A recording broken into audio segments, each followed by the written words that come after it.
Magandang araw kaibigan! Tuloy po kayo sa Felicidad's Channel. Sa mga kwento ng buhay at pag-ibig na hinalukay sa natatagong baul ni Felicidad. Pero bago po tayo magpatuloy, huwag niyo pong kalilimutan na i-like ang video, i-subscribe ang channel, at i-click ang notification bell para lagi kayong updated sa mga parating pa na upload.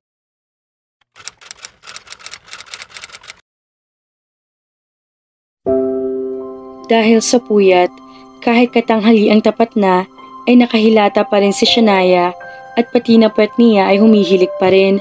Nangangalikik siya sa sobrang lamig ng aircon pero tamad siyang bumangon kaya bumaluktot siya hanggang sa maramdaman niya na may humalik sa pigi niya tapos ay hinila pababa ang nakalilis niya yatang damit. Napangiti siya nang maramdaman niya ang blanket sa kanyang katawan. Salamat nanay. Maya-maya pa ay nabulabog ng masarap niyang tulog nang padabog na namang sumarang pintuan. Agad siyang napaupo, hawak ang dibdib at marahas na napakamot sa ulo sa sobrang pagkadismaya. Diyos ko, naitirik na siya na ang mga mata. Sinumpong na naman ang bossing niya. Hindi pala nanay niya humalik at naglagay ng kumot sa kanya. Kung hindi, ang lalaking lasenggo. Parang tanga na talaga. Pahalik-halik pa. Tapos ibabagsak ang pintuan na mga 5 araw pa ay hindi lang kawawang bisagra ang mabungal kung hindi pati nahamba. Napatakbo siya papasok sa banyo nang bigla siyang maduwal. Nangyayari na sa kanya ang lahat ng senyales na nakikita niya noon sa nanay niya pero tanggap naman niya para sa anak niya. Aasahan na rin niya na tataba na siya at magiging bilbilin. Matapos niya hugasan ng bibig ay inaantok na napahawak siya sa hamba. Pero nakita niya na galing si Rare sa walk-in closet at bihes ang bossing. Hindi ordinaryong bihes na pang-opisina. Nakamaong itong pantalon at polo shirt na dilaw. May suot din itong dilaw na sombrero at saka isinuot ang sunglass. Ngumanga siya pero para hindi siya nito nakikita. Baka naman patay na siya kaya hindi siya nito nakikita. Yuhu! Papansin niya, sabay hawak habang nakayakap sa hamba ng banyo. Pero tumingin lang ito sa kanya. Wala kang permiso na hawakan ang aking phone o kahit nang sa iyong cellphone. Sa uulitin na tumanggap ka ng tawag na hindi ko alam, malilintikan ka sa akin. Sabi nito, pero umalsa ang ines niya. Buwisit na to? Para sinagot ko lang ang tawag. Anong masama? Hindi ka na nga nagpasalamat na sinundan kita kagabi at iniligtas kita sa hipo-hipo gang na yon. Masungit ka pa. Angil niya kay Rare. Isinuksok nito ang iPhone sa bulsa.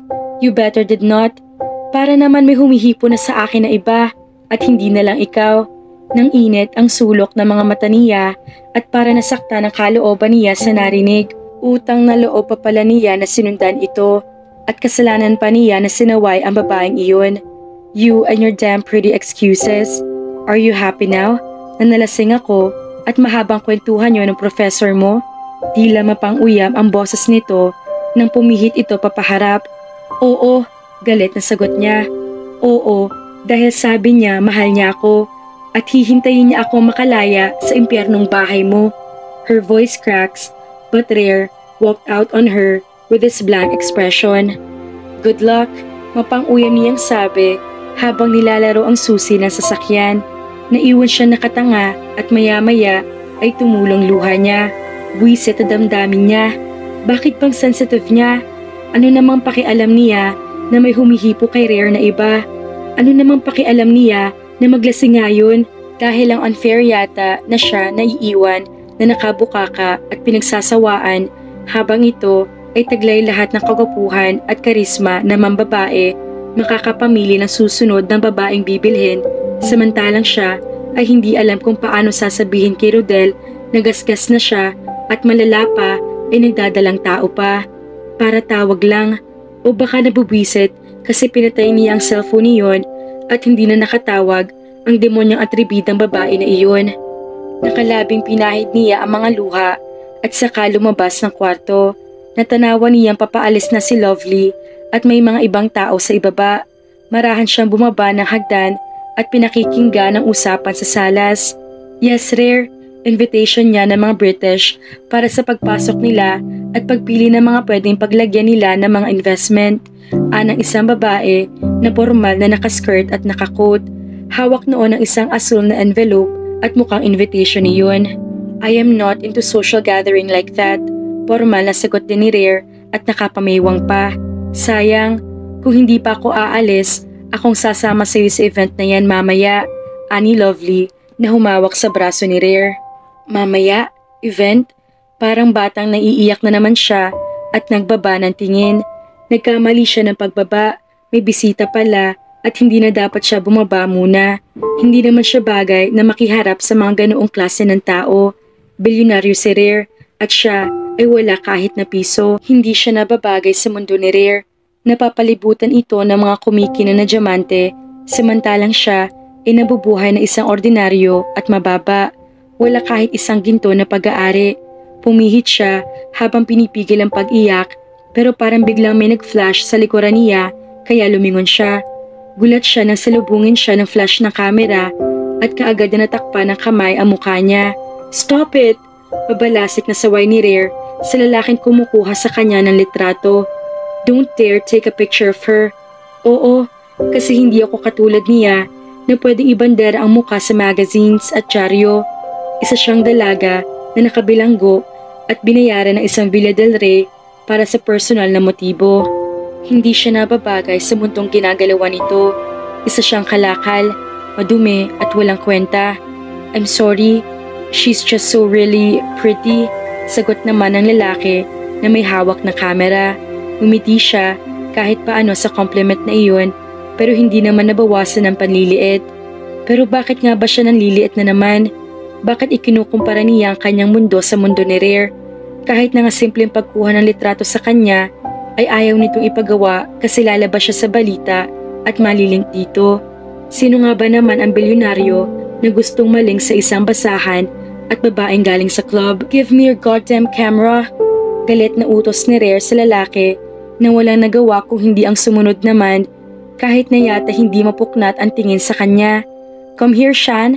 Nakangiting anyaya sa kanya ni Love na bumitaw sa braso ni Rare at kinuha pa siya sa may hagdan. Ayoko, di naman ako kailangan dyan. Umiling siya pero marahan siyang hinila ni Love. She's Shania, Rare's. Pinakilala siya ni Lovely pero agad niya itong sinaway. Personal alalay, umisi siya at itinago ang lungkot at nararamdamang kababaan. Takang tumingin sa kanya si Lovely habang si Rare ay natigilan sa pagbura ng litrato ni Yayata sa kamera. Assistant? Tanong ng babae na may hawak na sobre at inararo siya ng tingin. Assistant, alalay, chimay, chipipay, muchacha, yaya, ganoon. Kibet balikat niya. Masabuti na iyong pakinggan kaysa sa bayarang babae o hostess, pokpok, Magdalena, kalapating mababa ang lipad o kung ano paman kasi ang mundo ay mapanghusga. At kahit na walang alam ang mga tao tungkol sa dahilan ng pagkapit niya sa patalim, ay hindi maiiwasan na mandili sa kanya ang tao. Makakaapekto lang siya sa imahe ni Rare. Yumuko siya dahil sumisikip ang dibdib niya. You don't look like a nanny yourself. You're gorgeous. Anang lalaki, kaya ngumiti ulit siya. Thank you. Excuse me. Aniya na tumalikod na at walang sulyap kay Rare na naglakad papunta sa kusina. Nakita niya nakatayo sa may ref ang yaya-piya niya at nakatingin sa kanya. Humikbi siya at yumakap kaagad ito. Tahan na, miss ko na po si nanay. Gusto ko na pong umuwi pero iniisip ko si baby. Kung aalis ako, walang kasiguraduhan na mabibigyan ko ng magandang kinabukasan ng anak ko. Pero habang nandito ako, nararamdaman ko kung gaano ako kaliit kumpara kay Boss Rare. Umiiyak na sumbong niya. Bakit mo nararamdaman iyan? Bakit mo ikinukumpara kayong dalawa? Napakibet balikat siya. Bakit nga ba? Hindi ko po alam. Hindi ko rin po alam. Pero nagising ako ngayon na iyon ang nararamdaman ko. Tahan na, hinawakan ni Pia ang mukha niya at pinahid ang mga luha. Ang ganda-gandang bata, iyakin. Mamaya, iiyak ang baby sa loob ng tiyan mo. Kumain ka na lang. At marami akong nilutong pananghalian. Kulang ka pa yata sa tulog. Upo na, upo. Ipinaghila siya nito ng stool kaya marahan naman siyang naupo roon. Maya-maya pa ay sumilip si Lovely sa pinto ng kusina at pumasok. Agaran iyong yumakap sa kanya sa likuran at inilapag ang isang kahon ng nude makeup at isang kahon ng mga lipsticks na nakikita niya ay shades of pink and nude. Bagay ito sa'yo. Don't be afraid to use it. YouTube na lang kung paano maglagay kasi mukhang hindi ka naman naglalagay ng kolorete. You look even more fantastic. Fight girl, keep in touch. I'll miss you. Hinagkan siya nito sa pisngi kaya ngumiti siya. Thank you. Mag-ingat ka. I will. You too. Anito. Tapos ay sayayapian naman nila may iniabot. Pakibigay na lang po kay Jocelyn na palagi naglalaba. Ani pa ni Lovely. Napatingin si Shania sa may pintuan. Nakita niya si Rare na nakatayo sa may tapat ng pintuan at nakatingin sa kusina. Pero hindi niya alam kung siyang tinitingnan. Nakasuot naman kasi ng sunglass kaya paano niya makikita. Pero ramdam niya na sa kanya ito nakatingin kaya parang sinisilaban siya. Kagabi ay nakatulugan na lang niya ang pagbantay dito habang paungol-ungol ito sa sobrang kalasingan at natahimik lang ay nampunasan niya ng maligamgam na tubig. Tapos sigaw pa ang nakuha niyang kapalit at pagsusungat ngayong tanghali. Nakita niyang hawak nitong invitation at mukhang tinanggap nito iyon. Ibig sabihin ay a-attend ito mamayang gabi. Huminga siya ng malalim at iniiwas ang tingin sa binata. Para tuluyang makaiwas ay umalis din siya sa silyang inuukupan niya at siya na mismo ang lumapit sa gatasan pero nakita niya ang isang lata ng Anmum Choco na sa TV lang niya napapanood. Yaya, binili niyo po? Parang sumigla na naman siya bigla. Oh, akong bumili niyan, sagot ni Love.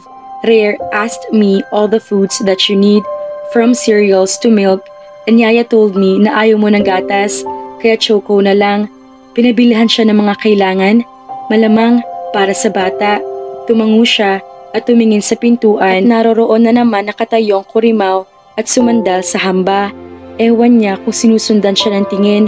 Lumayas na nga siya, sumunod pa naman. Tapos, mga away. Parang tanga talaga. Pairap na tumalikod siya. Love, it's time to go. Sinasayang mong oras ko. Buwisit na tumalikod iyon at mabilis na lumayas. Nagmamadali naman na sumunod si Lovely at kung bakit naman nainggit na naman siya at parang ang dumi ng utak niya na baka mag-hotel pa ang dalawa bago ihatid sa airport ang babaeng doktora ni Rare. Ano namang pakialam mo, Shania? Sita niya sa sarili. Sumimangot siya at naaalibadbara na naman. Parang ang gulo-gulo na niya dahil sa pagbubuntis. Ganoon palang epekto noon. Hindi niya alam basta magulong isip niya at magulong damdamin niya. Yaya, ano pong event na pupuntahan ni Boss Rare? Natutup niya ang bibig nang biglang sumulpot ang lalaki sa pintuan at may bitbit na isang tarheta. Babalik ako pagkatapos ng isang oras. I'll be back after 1 hour. You'll have your first prenatal check-up and don't be such a headache. Baka lumayas ka ng walang pasabi. Agarang sa lubong ni Rare. Alam ko na, putol niya sabay irap. Lilintikan mo ko? Oo na, memorize ko na yan. Lumayas ka na dahil sinasayang mo ang oras ko. Ganti naman niya at gagad pa niya sa sinabi nito kay Lovely kaya natawang yayapian nila. Huwag mo ubusin ang pasensya ko, Shania. Bakit? Meron ka ba nun? Inirolyo niya ang mga mata. Damn it! Sumunod ka na lang sa sinasabi ko. Walang lalabas ng bahay kahit sa gate. Mariin na utos nito. Dinaig pa naman niya ang ginto na nanakawin samantalang fancy naman siya. Marahas siyang lumingon. Ano? At saan lang ako pwede? Sa loob ng gate lang. At dapat payag ako? Hindi mo na naman ako preso. At hindi mo pa nga ako binabayaran ng 500,000. Fine. Mabilis pa sa 4:00 ang sagot nito. Kaya hindi siya halos makapaniwala. But let's be legal. Gusto ko masiguro na hindi mo ko tatakasan para may gamitin ka sa pagpapalaki ng anak natin. I'll notarize it. Tumalikod ito at siya ay napatanga. Siguristang walang hiya. Ano ngayon, Shania? Wala kang kawala. Wala nga. Walang imik na pumasok si Rare sa loob ng bahay matapos na makabalik galing sa airport. Kaya lang, ay para nahipnotismo siya na makita si Shania na nakatalikod. Suot ang isang puting bestida kung saan labas ang mga balikat ng dalaga at ang walang kasing puti at kinis na mga hita. The truth is, he never wanted to look at her whenever he gets mad and jealous. Naawa siya sa mukha nitong ang bata-bata, pero anong gagawin niya? Literal na para siyang sinasapian ng demonyo kapag nagwawalang inggit at selos niya. Kung alam lang nito kung gaano siya nasasaktan sa tuwing sinasabi niya na aalis na siya dahil naghihintay sa kanya si Professor Pogi. Ngayon lang nangyari sa kanya ang ganoon na parang trap na trap siya sa isang babae at wala ni butas ng karayom para lusutan niya papalabas. Minsan lang siyang natalo sa buhay, noong bugbugin siya at kamuntikang mamatay. At sa oras na mag-cruise ang landas nila na numero 1 kalaban niya noon na si Ramil San Vicente, ipapatikim niya kung sino ang talunan sa kanilang dalawa. Noon, kahit na wala siyang background sa martial arts, walang alam sa firing, walang alam kung paano dedepensahan ng sarili, hindi na siya basta tumitiklop lang. Paano pa ngayon na sa lahat ng bagay ay bihasa na siya? Pero bakit ngayon wala siyang alam kung paano niya kakalabanin ang nararamdaman niya? Lalo niyang tinitiis, lalo naman na gustong kumawala at ayaw na niya magbayad ng pera kapag nagdiniig sila ni Shania. Pero pera lang ang dahilan kung bakit nananatili sa kanya si Shania. Ang ganda ng gising niya dahil nakasiksik na naman si Shania sa katawan niya kanina at nang balikan niya matapos ang ilang oras sa gym ay nangangalikik sa lamig kahit tanghali na. Hinalikan pa niya at kinumutan. Pero nahagip ng mata niya ang 2 cellphone sa mesa at nang madiskubre niya ang ilang minutong tawag sa call logs ng basic phone ni Shania galing sa hinayupak na si Rodel, umalsa ang galit niya at ngali-ngali niyang basagin ang lampshade at ang TV. At para makaganti siya ay inimbita niya si Cheche para sa dinner date. At dahil may special event na kailangan niyang daluhan, baka doon na lang niya imbitahan ang babae. Para na siyang loko-loko. Hindi na niya alam kung ano pa ang gagawin. Kung gusto ni Shania ang professor na iyon, susubukan din niya mawala ang kahibangan niya gamit ang ibang babae. At ngayon, wala nang urungan dahil si Cheche ang kadate niya mamayang gabi. Inimbitahan niya ang dalaga. At isa pa, hindi niya i-display si Shania sa mga mata ng ibang lalaki. Kanya lang ito, kahit na gusto nito ay ibang lalaki. Sa loob lang ito ng bahay niya. Dahil hindi pwede na may aaligid pa at makakakita rito. She's only permitted to go to school and instantly be home after the school hours. Ayaw niya na pagkaguluhan ito ng media. Pumalandra sa mga tabloids ang maganda nitong mukha at sa huli, may ibang aangkin at may dadagdag pa sa petsyeng listahan ng tao na gusto niyang i-assassinate. And who's number 1? Si Professor Pangit. Let's go, aniya, na kaagad na napalingon sa dalaga at napasandal sa piano dahil sa gulat. Papatayin mo naman ako sa gulat, boss. She inhaled and shook her head. Humakbang ito papalapit at saka inilahad ang palad sa harap niya na para bang may hinihingi. Ano na naman? Kunot noo siya sa ilalim ng suot na sombrero. 500,000. Jesus, mukha ka talagang pera. We'll meet the OB first and then we'll make the documents. Napamaywang tuloy siya at umiiling. Saka hindi lang yon. Gusto ko, nandito si nanay at sina Chang. Doon na nalaglag ang panga niya. Hindi siya sanay nang may maingay sa bahay at si Shania nga lang ay natutulig na ang tainga niya. Kung anong gago ba naman kasi niya na hindi mapakawalan sa kabila ng mga negative attitudes nito. Tapos, magdadagdag na naman siya ng Armalite sa bahay niya. 3 pa, mag-suicide na kaya siya. Humiling ka na sa akin ng kahit ano. Wag lang ang mga taong hindi ko kilala sa pamamahay ko. Matagal na ako nag-iisa, Shania. Hindi ako katulad mo. Kahit kailan, hindi ako magiging katulad mo. Kaya wag mo ako ipare sa'yo. Magkaiba tayo. Tahasang sabi niya na para nagpalitaw na kung anong sakit sa mukha nito. Maya-maya ay tumango ito. Sa bagay, magkaiba nga pala tayo. At hindi ka naman pala nakikihalubilo sa mga kauri ko. Nagtataka nga ako kung paano ko natitiis na amuyin at halikan kung galing ako sa lugar na hindi mo iniisip na kayang tirahan ng tao dahil tirahan lang ng mga daga. Paano ka nga naman makikisama sa pamilya ko samantalang bilyonaryo ka nga pala? Her eyes turned hurt and mad. Umalis ito sa harap niya at hindi naman yun ang ibig niyang sabihin. Pera na lang ang hingin mo.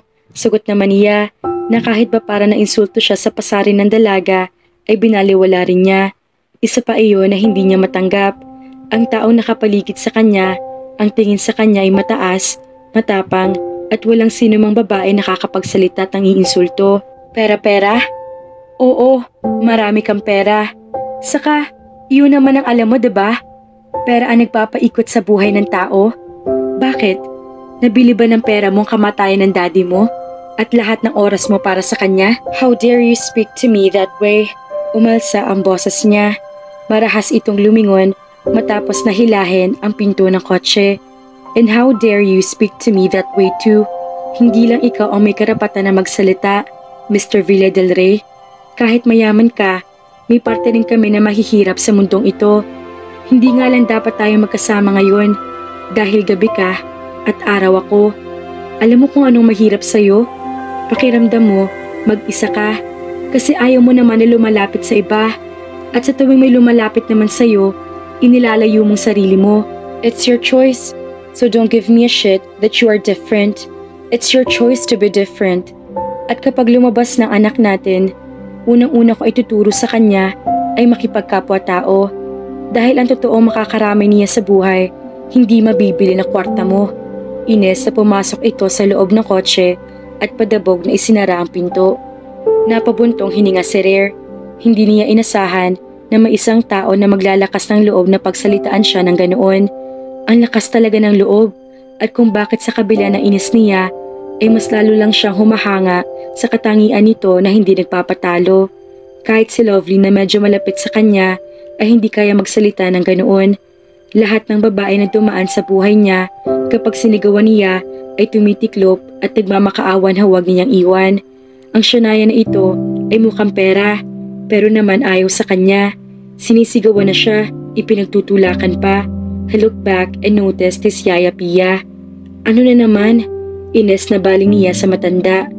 Baby Armalite number 2? Magpapapasyon ka rin o kaya humali? Insulto niya at irap ang nukuhan niyang sagot galing sa matanda. Ayan ang napapala ng mga masusungit na kagaya mo. Sasabihin ko lang sa iyo na suso ang gustong ulam mamaya ng preso mo. Nalukot ang noo niya. Suso? Anong suso? Kuhol? Snail? Jesus, lalasunin ba niyang anak namin? At saang parte na impero naman ako kukuha nun? Ines na para hinalukay ang buong kamalayan niya. He's panicking inside. Ayaw niyang ibigay ang hinihingi ni Shania pero parang gusto naman niyang baliktarin ang buong Milky Way para makakuha ng suso. Aba malay mo kung saan? Ikaw naman ang bumuntes. E di ikaw ang maghanap. Ikaw ang ama. Panindigan mo. Hindi kuhol. Iyong nakukuha sa ilog na mahahaba at pinipitpit ang puwet para mahigop kapag luto na. Imporma pa ni Pia pero tuluyan siya nadismaya. Holy Christ! Dismayadong sagot niya. He had never seen such creature like that before. Saang ilog? Takang tanong niya ulit sa matanda. Sa Marikina River? Ang dumi-dumi roon.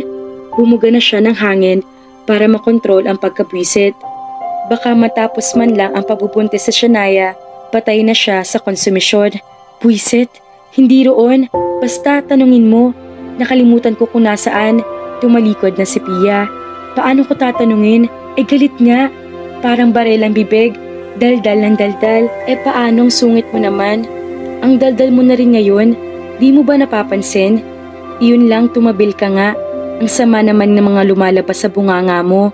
Ang ganda ng labi mo. Ang ganda ng ngipin mo. Ang mga salita naman ay halos makamatay ng tao. Hay, ewan Rare Cedric. Oo na yaya, tumahimik ka na nga. Nilayasan niya ang matanda ng walang paalam. Bastos ka talagang bata. Hala, humanap ka ng kuhol at kapag hindi bungal ang magiging anak mo. Bulong pa noon pero hindi niya pinansin. That's what he's so worried about. Kapag binitbit niya ang pamilya ni Shania sa bahay niya, baka magpakamatay na talaga siya sa dami ng bibig na manenermon sa kanya. Boss, back up? Tanong ni Luta habang naninigarilyo sa may kalayuan. No need to, I can manage. Tango niya sa tauhan. Si Luta lang pala ang hindi parang Armalite ang bibig kung makipag-usap sa kanya at si Jocelyn. Oo, si Jocelyn kasi Pipe. Tanga. Naiiling na sumakay siya sa kotse at katakot-takot na irap ang inabot niya. Walang imik na pinaandar niya ang sasakyan at inalabas sa bakuran. Kaya lang, bago man lang makalabas ng subdivision, ay parang inabot siya ng panggigigil nang maalala niya ang kapatid ni Shania na sobrang taba na taba. Ganoon din kaya maging anak niya, ka-cute? Kapag hindi ako bumili ng kuhol, baka mabungi ang baby ko. Rare pulled the car over. Walang pasintabi na yumukod siya at isinubsob ang muka sa tiyan ni Shania. Daddy will buy you snail. Bulong niya sa tiyan ng dalaga at hinalikan pa niya bago siya umupo ng maayos. Nashock si Shania sa inasal ni Rare pero hindi ito pinansin ng binata. Saan ako makakahanap ng kuhol? Hindi ka ba malalason kapag kumain ka noon? May bahid na ng pag-aalala ang tono niya. Sa tingin mo naman, papatayin kong sarili kong anak? Paangil pa rin ang sagot nito sa kanya kaya kinontrol niya ang inis. Okay, fine. We'll find it after the check-up. Saan ba nakukuha nun? Kalmado pa rin ang sagot niya. Nakakasagot ka naman pala na hindi pagalit. Lagi ka nalang high blood. Shania pouts. I'm sorry then. He gazed at her for a while. Sa wet market? Wet market? Dismayadong tanong niya. Aabutin ako ng 100 taon para makahanap ng kuhol doon. Sa bukid na lang. Sagot niya. Pero saang bukid naman? Wala namang kabukiran sa Manila. Sa probinsya meron. Hindi naman kuhol ang sinasabi ko. Basta, may alam ako. Doon kay Gilda na kaibigan ko. Nagtitinda iyon ng ganoon. Sagot nito na parang ang sama-sama pa ng loob. Pa-baby din pala ito kung minsan. Mukhang baby, pero hindi niya makakalimutan ang lintik na lalaking kumuha ng litrato rito kanina na parang ang mukha ng lalaking iyon ang gusto niyang burahin sa mundo at hindi ang magandang stolen shot kay Shania. Finders keepers. There's no way he'll expose her to his world. He'll keep her only for his eyes. Sa sama ng ugali niya, malamang na kapag nakasumpong ito ng mapera na businessman at mabait, baka layasan siya nito. Doon pa lang nga sa rudal na iyon ay dihado na siya. Paano pa sa iba? We have to come home before 6 p.m. May pupuntahan pa ako. Ani niya rito na tumingin bigla sa kanya. Sa party? She blankly asked. Tumango naman siya. Shania nods and looks away. Halika na. Baka matagalan kang hanapin si Gilda. Kasi 30 minutes ka pang magmamaneho para makarating doon sa palengke. Tapos uuwi pa. Tumingin ulit ito sa kanya. Sinong kasama mo? He sighed. Ikaw sana. Kaya lang, ayokong i-display ka sa isip niya. Alone, sagot niya. Tangina, hindi niya pala yata kaya na may kasama roon na iba kahit ayaw ni Shania sa kanya at mas gusto ang professor na iyon. Babawiin na lang niya ang dinner date kay Che. Hindi niya kaya makipag-date sa ibang babae kahit na pinipigilan niya ma-in-love kay Shania. Aattenda lang siya mag-isa sa party. Hindi niya kailangan ng kadate roon dahil ang babaeng gusto niyang kadate ay katabi niya ngayon. He's just too selfish not to let the whole world see how beautiful she is. Sige, bilisan na lang natin para makauwi na. Saka kapag gumawa ka ng kasunduan, baka naman pwede mo isama roon na bawat isang salita na sigaw mo sa akin ay may bayad na 10,000. 10,000? Gulat na tanong niya. Are you planning to steal my entire bank accounts from me? Humagik-hik si Shania. Kaya nga may deal. At paano naman ako kapag tinatarayan mo? Yang bibig mo na mala-armalite kung pumutak. What's the deal? Umirap ito at humalukip-kip. Take it o itatakas ko si baby. Para nahilo siya sa kadayaan ni Shania. Kung ayaw mong patirahin ang mga magulang ko sa mansyon mo, doon na lang ako sa deal na hindi mo ako susungitan at tatalikod ka na lang kapag hindi mo gusto mga sinasabi ko. Paglilinaw pa nito. God, hindi kaya parati na lang siya nakatalikod kapag ganoon? Sa lahat naman ng oras ay ang taray nito at palaban na husto. Hindi ako tatalikod. He smirks. Napalunok si Shania sa ngisi niya. Ano? Palilibrehin mo ako ng isang round. His grin widens.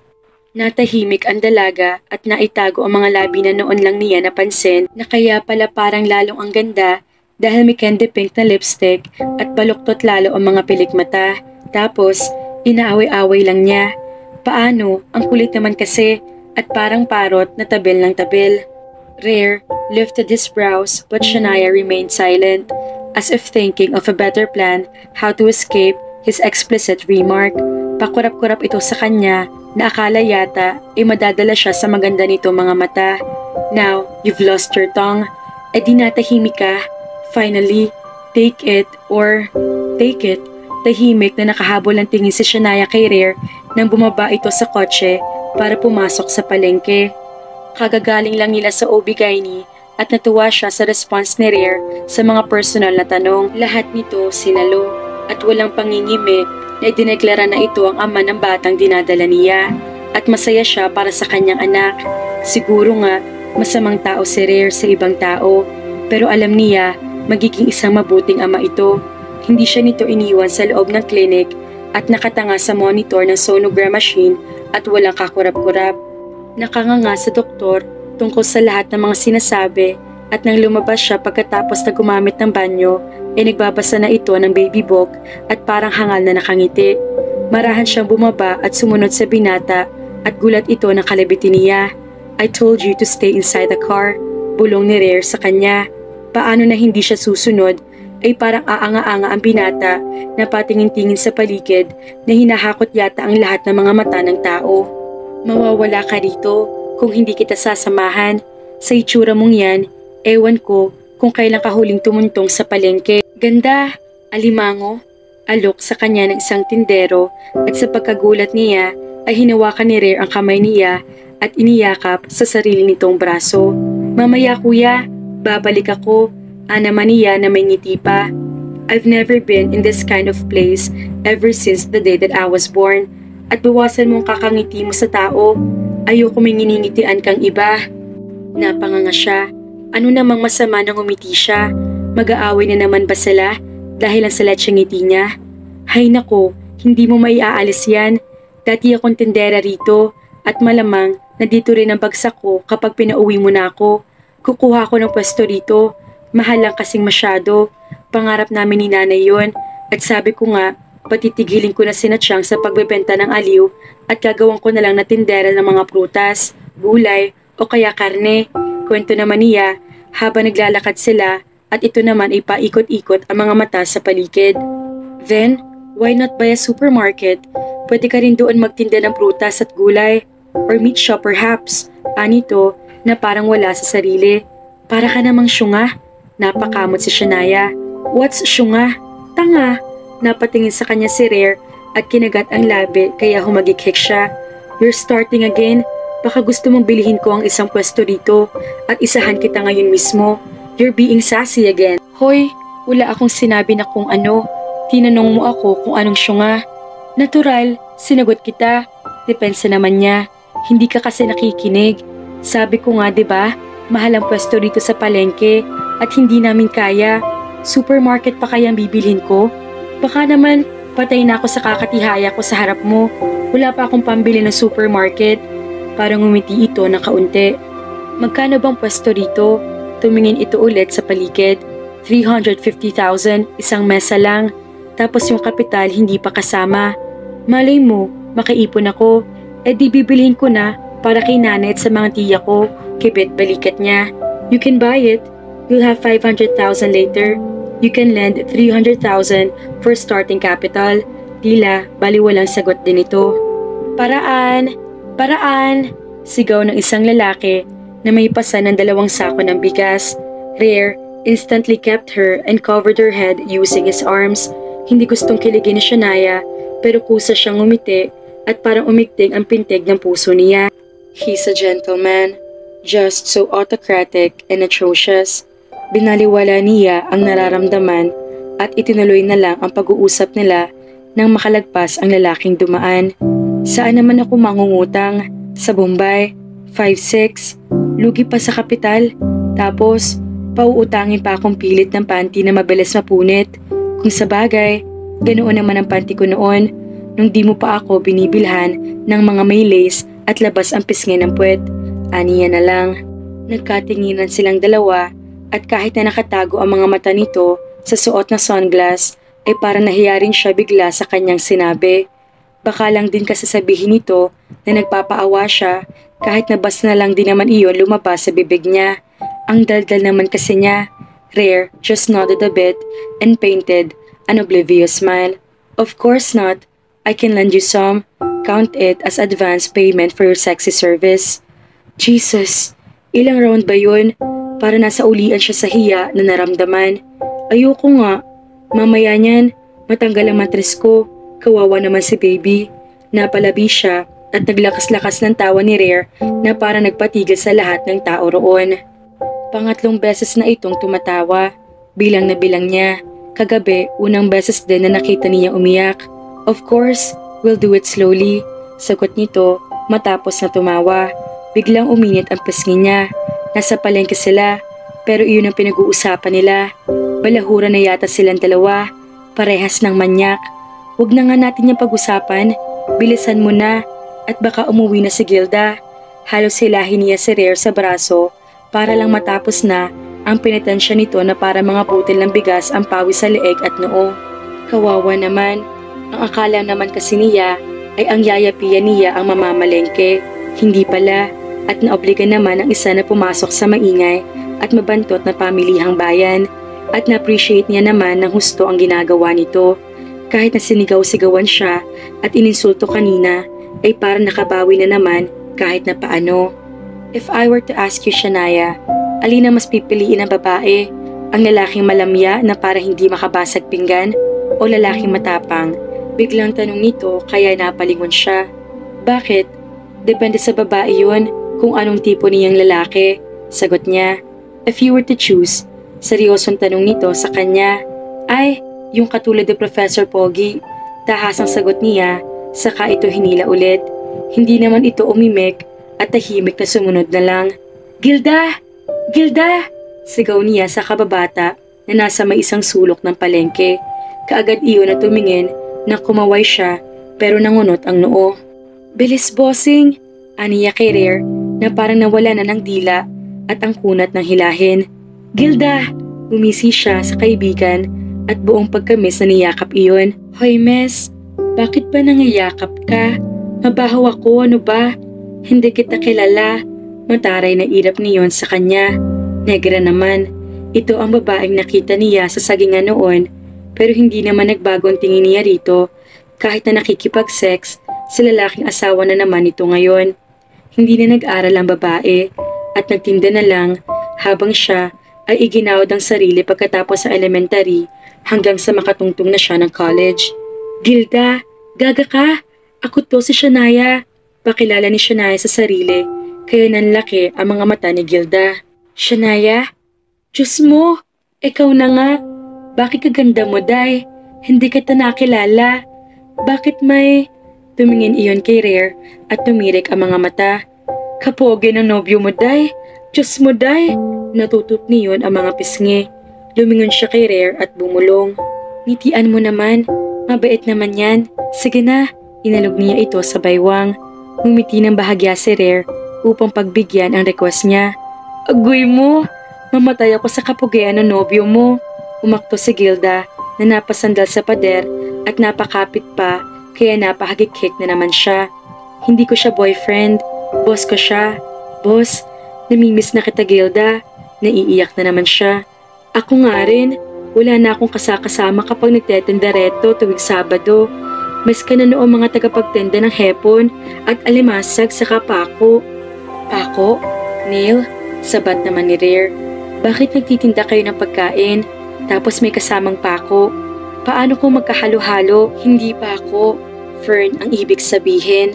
Katulad din ng kangkong at talbos ng kamote. Paliwanag niya sa binata na napalabi lang. I see. O ano, at napasyal din eh. Bebeli ka, Day? Uwi na sana ako. Hintay ko lang na maubos itong suso na tenda ko at itong pako. Tumingin siya sa timba at gumagapang na ang mga suso papalabas doon. Jesus, they're walking away. Bulalas ni Rare sa likuran niya, kaya siya naman ang tumawa ng malakas. Wala naman niyang paa. Paano yun lalayas? Tawa pa siya ng tawa, kaya naramdaman niya ang isang pisel sa braso niya. Ganyan po talaga iyan, bossing pogi. Gumagapang sila papaalis, kaya dapat banlian ng mainit na tubig. O dili kaya ay takipan ba ng temba para hindi sila mag-istokwa. Paliwanag naman ni Gilda, kaya lalo na siyang natawa pero napaihi siya ng kaunti sa panty. Lintik, bakit pa simula na magbuntis siya ay hindi niya makontrol ang pantog niya at ilang beses na siyang inabot ng ihi noong mga nakaraang araw. Bilihin mo na lahat, bulong na ulit ni Shania kay Rare. Napaihi na ako sa panty. Ano? Natanggal nito ang sunglass nang wala sa oras at yumukod para silipin ang binti niya. Bumuhos ba? Umiling siya. Hindi naman, kaunti lang.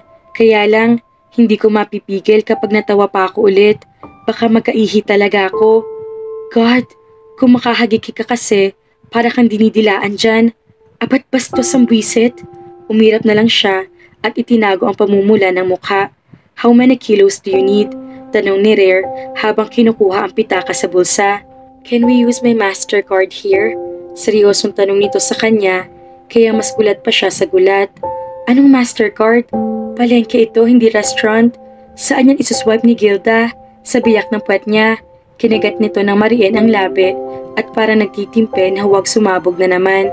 Kanina ka pa, hindi ka marunong tumupad sa usapan. I am trying my best to keep my words but you aren't doing the same. Mali ko ba na hindi rito pwede yun? I only have here 2,000. Anito na para pakiramdam ay kulang pa iyon. Akin na, uutangin ko na lang ang iba kay Gilda. Sabay kindat niya sa kaibigan na humagik-hik lang naman. How much will be the balance, Miss Gilda? Tanong nito kay Gilda nang umanga naman. Huwag mo rin i-Englishin. Tagalogin mo. English na nga. British accent pa. Hirap niya. Magkano lahat ng balanse? Ulit naman ni Rare kaya siya naman ang lihim na natawa. Napakamot si Gilda at saka tumingin sa kanya. 20 pesos ang 5 piraso na suso. Ang pako naman ay 10 isang dahon. Sambot niya sabay kindat ulit kasi mukhang mas matapat pa si Gilda kaysa sa Santo Papa. Mukhang aamin pa na 20 lang isang tabo ng suso at 10 piso lang ang isang pungkos ng pako.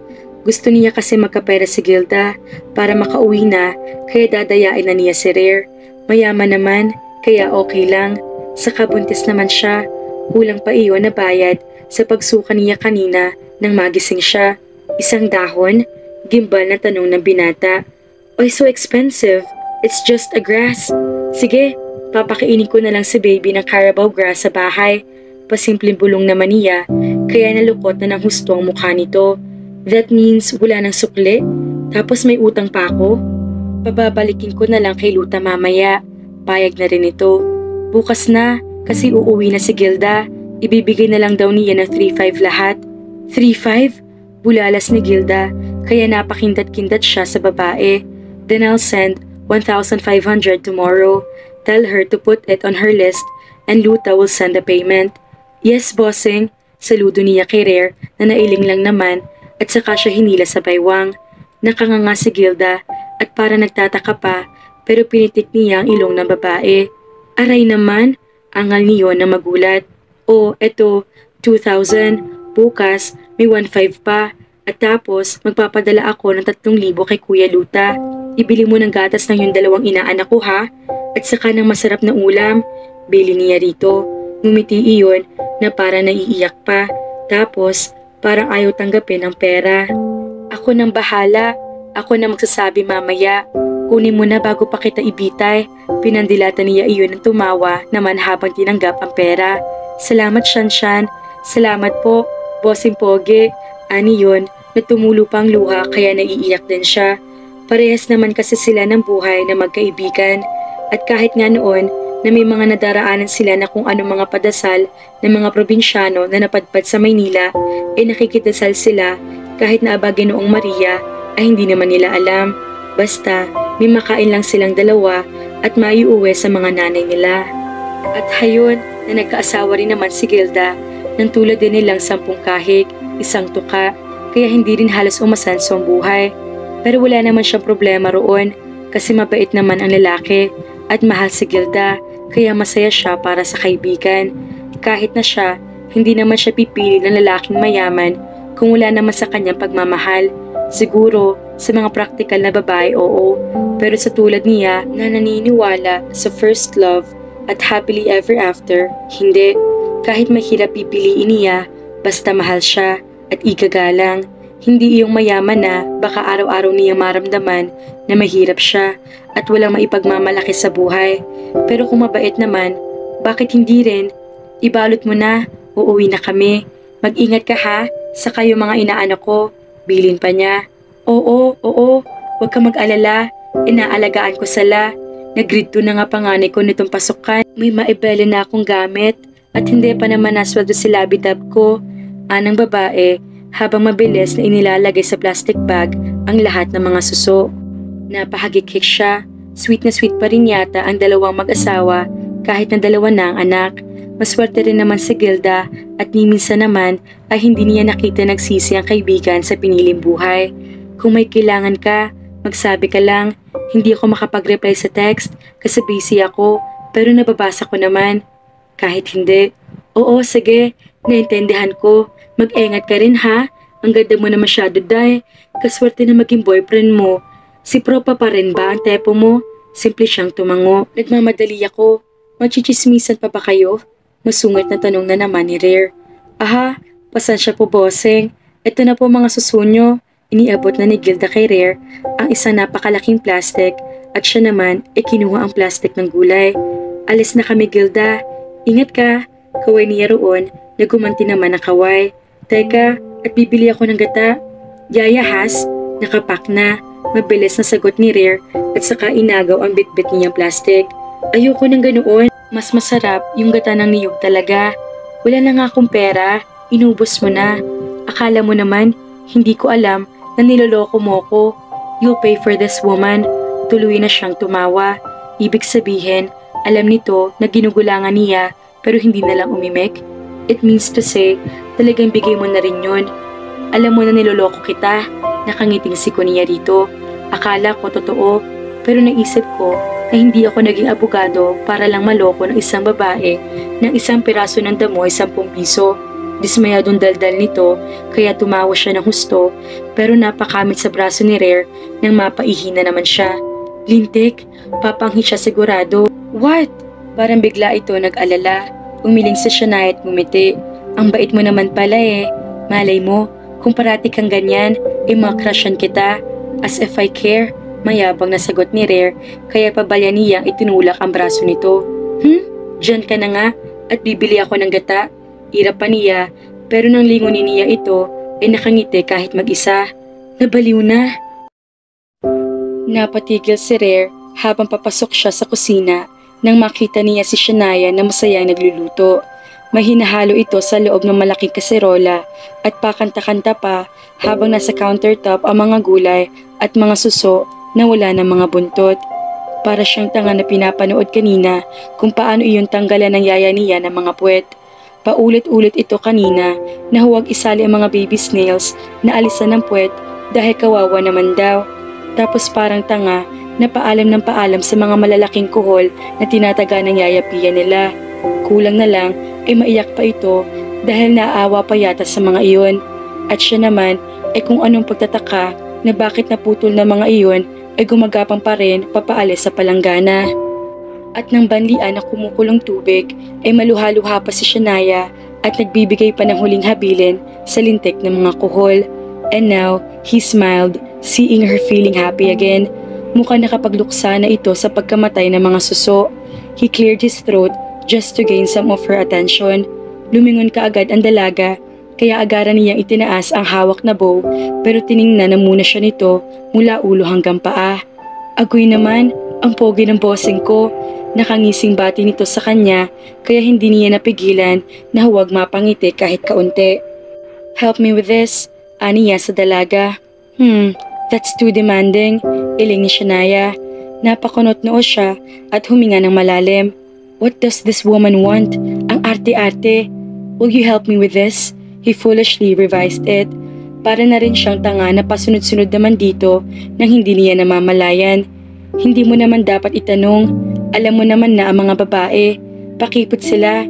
Pero syempre, dapat gentleman pa rin ang dating ng mga utos or ng invitation. Ano bang malay ni yun? At hindi pa nga ito nagkaka-boyfriend. Tapos kung makapagpangaral parang eksperto. I'm having a hard time with this, shitty beau. It will be my pleasure if you help me with this.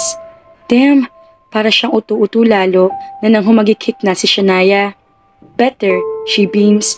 Lumapit ito sa kanya at kinuha ang bow sa kamay niya kaya inilapag niya ang cellphone na hawak sa island counter at saka ito hinawakan sa baywang. She really does smell like coconut. Saan ba ito nilalagay? She laughs and puts the bow on his head and then squinted her eyes as she eyed him. It's not funny. Piko na tumaas ang boses niya pero tinakpan nito ang bibig niya gamit ang palad. Wag high blood. Baka pumutok ang bayag. Jesus! Kamuntik niya matutop ang noo. Anong klaseng nilalang ba ito? At matabil na, masyado pang walang pilos sa paraan ng pananalita. Binibiro lang kita. Galit ka na naman kaagad. Paano tayo magkakasundo niyan kung ganyan ka? Kawawa naman si baby paglabas. Lagi nila nag-aaway ang nanay at tatay niya. She even said while putting the bow under his collar. Somehow, he's feeling grateful dahil iniisip niya na natanggap ni Shania na maluwag sa dibdib ang hindi inaasahang pagbubuntis. Kaya nga rin sumama siya sa prenatal check-up kasi gusto niyang gampanan ang obligasyon niya sa bata at aminin man niya sa hindi ay obligasyon kay Shania bilang lalaki na kabuntis dito. Hindi na naman siya umimik at tiningnan lang ang mukha nito. Wala pa naman silang formal na napipirmahan na kasunduan dahil mamaya pa lang niya aasikasuhin sa pag-uwi niya galing sa event. And he's planning not to stay there the entire night. Sino naman ang makakausap niya roon? Mga businessman na matatanda? O kaya mga babae na walang magawa kung hindi magpapansin sa kanya at malala pa ay parang gusto maghubad kaagad kapag nakikita siya. He's so sick and tired. Hindi niya alam kung bakit bigla na lang isang araw ay napagod na siya sa ganoong routine ng buhay niya. May magpapapansin, papansinin niya at patitihayain sa kama. Kinaumagahan, lalayasan niya o matapos ang ilang oras. Dati-rati nga, nakasuot pa siya ng slacks, diretso kaagad sa pitaka niya ang 5 pakete ng condom. Pero ngayon, bakit hindi niya naisip na maglagay? He's almost forgetting his playful affairs with the opposite sex since Shania came. Lahat ng condom niya nasa drawer na ng bedside table nakalagay at inihahanda para rito. And since he had become aware about her pregnancy, he's planning not to use any protection at all. Is it true that he's not just sexually attached with this woman? And what will happen to him anyway while she's just so very friendly but she's in love with somebody else? Hindi ba doon pa lamang ay talunan na naman siya? Gusto niya makuha ang buong atensyon ni Shania na pag-aari ng ibang lalaki. Pero hindi niya mapapayagang makuha ng prof pangit na yon si Shania. Crap, Shania's not even committed to that lousy professor, not married, and not even a legal fiancé. Mabait ito sa kanya, kahit na madalas siyang utuin at asarin, mabilis naman na magpatawad, at kahit na palagi niya sinasaktan at pinaiiyak, iniimikan pa rin naman siya pagkatapos. And realizing how good she is hits his emotions. Yan, tapos na. Ngumiti pa ito at inayos-ayos pa ang kwelyo niya, saka siya pinanggigilan sa 2 pisngi. Ang pangit-pangit mo! Kurot ng dalaga sa kanya, hinila niya ito paharap sa kanya at hinalikan. Baka kung isama niya ito sa event na iyon, ay wala siyang gawin kung hindi bakuran lang ito. Matutulog yung gata. Diyan ka na, anang dalaga, saka mabilis na umalis sa harap niya at binalikan ang niluluto. Napatitig na lang siya dito at tumalikod upang kunin ang susi ng sasakyan. Shania looked back when she heard the footsteps. Dreer looked so very handsome tonight. Mabango at tama ang nanay niya na sobrang linis tignan. Malamang na maghahakot ito ng babae roon sa event na iyon at kung anong sama ng loob niya na kahit nabapabalat bunga man lang ay hindi siya niyaya. Bakit ka naman niyayayayain? Tingnan mo nga hitsura mo, ang dungis mo, at amoy bawang at sibuyas. Ang mga babae roon, amoy mamahaling pabango at kumikinang ang mga leeg sa suot ng mga alahas.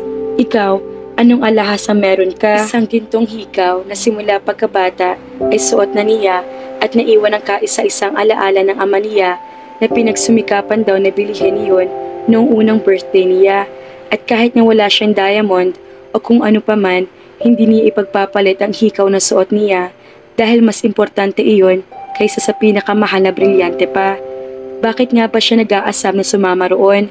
Wala naman siya kahilig-hilig sa mga ganoong event. Hindi siguro siya sa event interesado kung hindi sa oras na makakasama niya si Rare.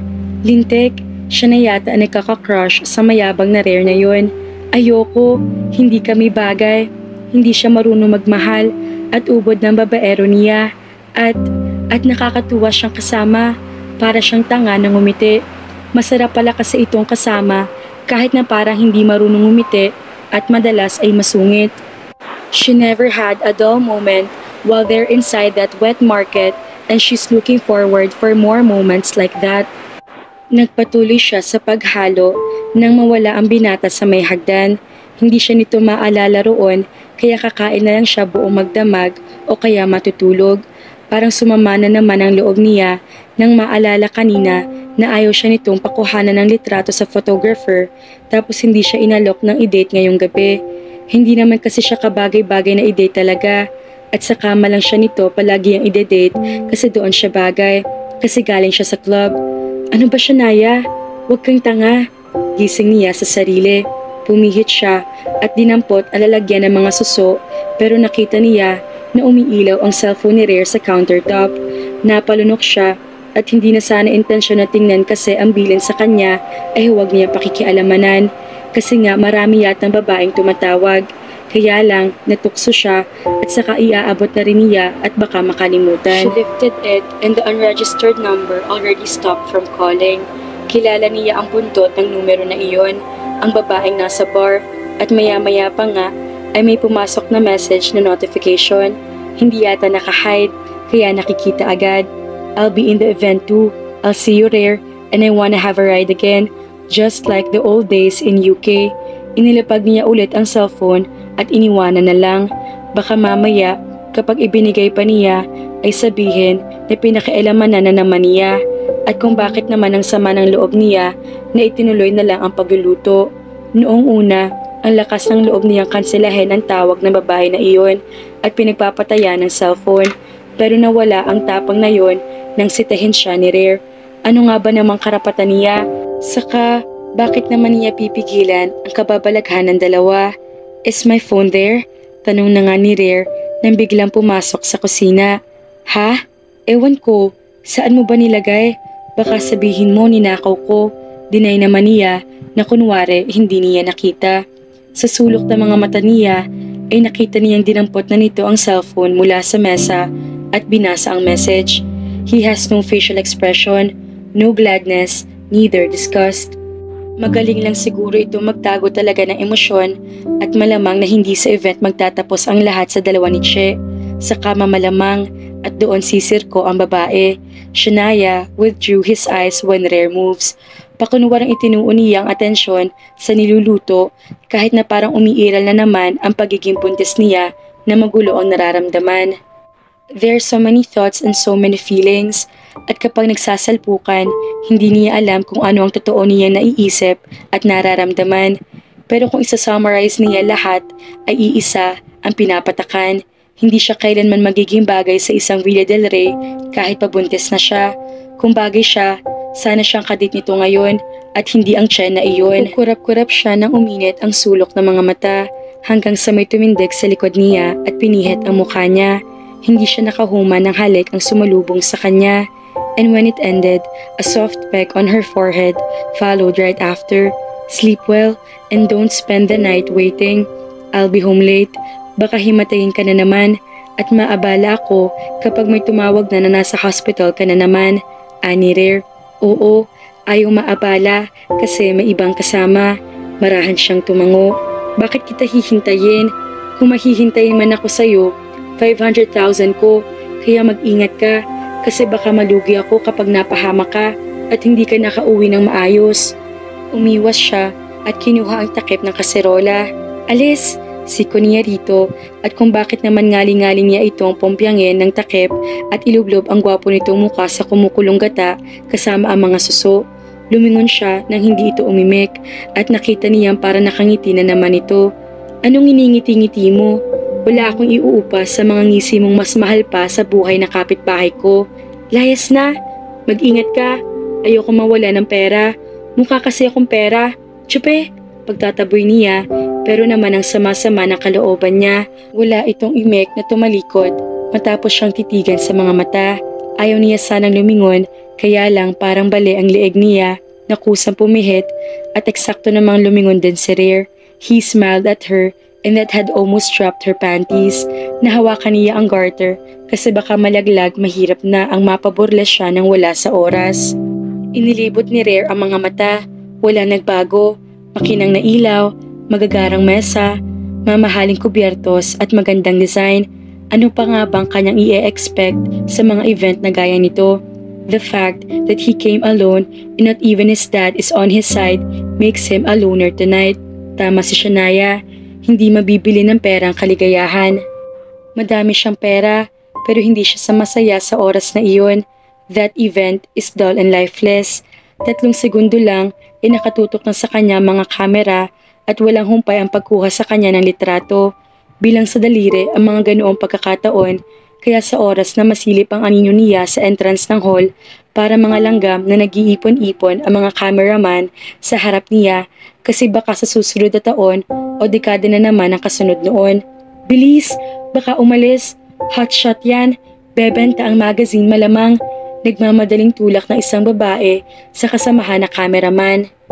At sa gulat niya ay may bigla na lang na yumakap sa braso niya at kinabig ang ulo niya para halikan siya sa labi. Umigting ang panga niya na mapagsino ang babae. Will he expect for somebody else? It's Cheche Servan. Guess what? I was endorsed by my father and now I am one of the legal counsel in your prestigious company. Bulong nito matapos siyang halikan. Who hired you? Tanong niya rito. You! Hindi mo ba nakita ang pangalan ko sa mga applicants na papalit sa pwesto ni Attorney Medrano? Oh, come on. You might have been so very busy, I guess. I'll see you more often then. Ngumiti ito sa kanya at saka pinahid ang labi niya. Maganda ang babae, pero bakit hindi niya makuhang tamaan na kung anong latsyang bagay na iyon ang humahampas sa dibdib niya kapag nakikita niya si Shania. Pilit niyang inaalala ang pagpirma niya sa sinabi nitong application. Isa lang naman ang walang basa-basa niyang pinirmahan iyon. Iyon ay ang mabilisan na iniabot ng kanyang Tito Robert niya na magkita sila bago mahuli si Vilmat ni Cindy. Tiwala siya sa rekomendasyon ng tiyuhin niya kaya hindi na niya nire-reserba ang kung ano man na pinirmahan ng matanda. Isa pa ay matapat naman ang kaisa-isang kapatid ng kanyang daddy na walang asawa at walang anak kaya ang lahat ng minana sa lolo niya isa kanya rin naman ipinasa na matanda. In the end, Rare nodded. If Uncle Rob hired you, then welcome to VRG Corporation. He shrugged. Inilahad niya ang kamay para umalis na ang babae sa harap niya. Kaya lang, ngumiti ito at umiling. You're still so very high and mighty. Don't you want to invite me at your table? Don't be so rude, attorney. You've invited me early this morning, and then you've turned your back. Is that the same you? Change is constant. Have your way to the table. Aniya naman, at parang buwisit pa ito na humawak sa braso niya. Still, so sarcastic. Bulong ng babae sa gitna ng mga kislapan na kamera. Wala naman siyang pakialam na naglakad at ipinaghila naman ito ng upuan. My nephew, tapik ng tiyuhin niya sa kanya, hindi pa man siya nakakaupo. Don't drink too much, uncle. Hindi pa man na nag-uumpisa, lasing ka na. Umangat ang kilay na matanda at ngumiti kaya para nawala ng mata. Ang mata na tulad ng sa kanya at sa daddy niya, pamana ng ninuno niya at ang sabi ng tao, buhay na mga mata at masyadong expressive. Pero bakit ang sa kanya ay hindi naman? Did I hear my only nephew spoke to his old man? Ikaw ba yan, Rare? When was the last time you warned your uncle to stop drinking too much? Insulto iyon, alam niya, pero hindi siya gaanong napikon. It's true, and truth hurts. The last he warned his Uncle Robert about his smoking and drinking habit was when he was still an 8-year-old kid, and since then, wala na. Lahat ng tao, itinakwil niya nang mamatay ang ina niya. He sighed, okay then, drink more. It's still not enough para mamatay ka na. At iwan mo na rin ako katulad ni mommy at ni daddy. Di napigil ang bulalas niya, saka siya naupo. Tumawa lang naman ang matanda. Hi Che, Iha. How are you? Where's your dad? Baling nito sa babae na hindi man lang niya makuhang tingnan. Naaalibadbara na siya at nabubwisit siya sa tugtog ng pangmatanda. He's coming over, Tito Rob. He'll see you a little later. What a very small world. Hindi ko alam na magkamag-anak kayo ni Rare. I never knew you were a Villa del Rey too, Tito Rob. Sagot naman ni Che na kahit pananalita ay desenteng-desente. Oo, may kabastusan at tahasan din ko magsalita, pero halatang hindi basta kung sino lang. The way she moves, she carries her dresses, and the way she interacts with other people show great maturity and finesse. But her civilized personality doesn't make Rare happy, nor does make him smile. Hindi buong oras niya, hindi buong mundo niya. He's not proud to stay with Che right in front of the camera.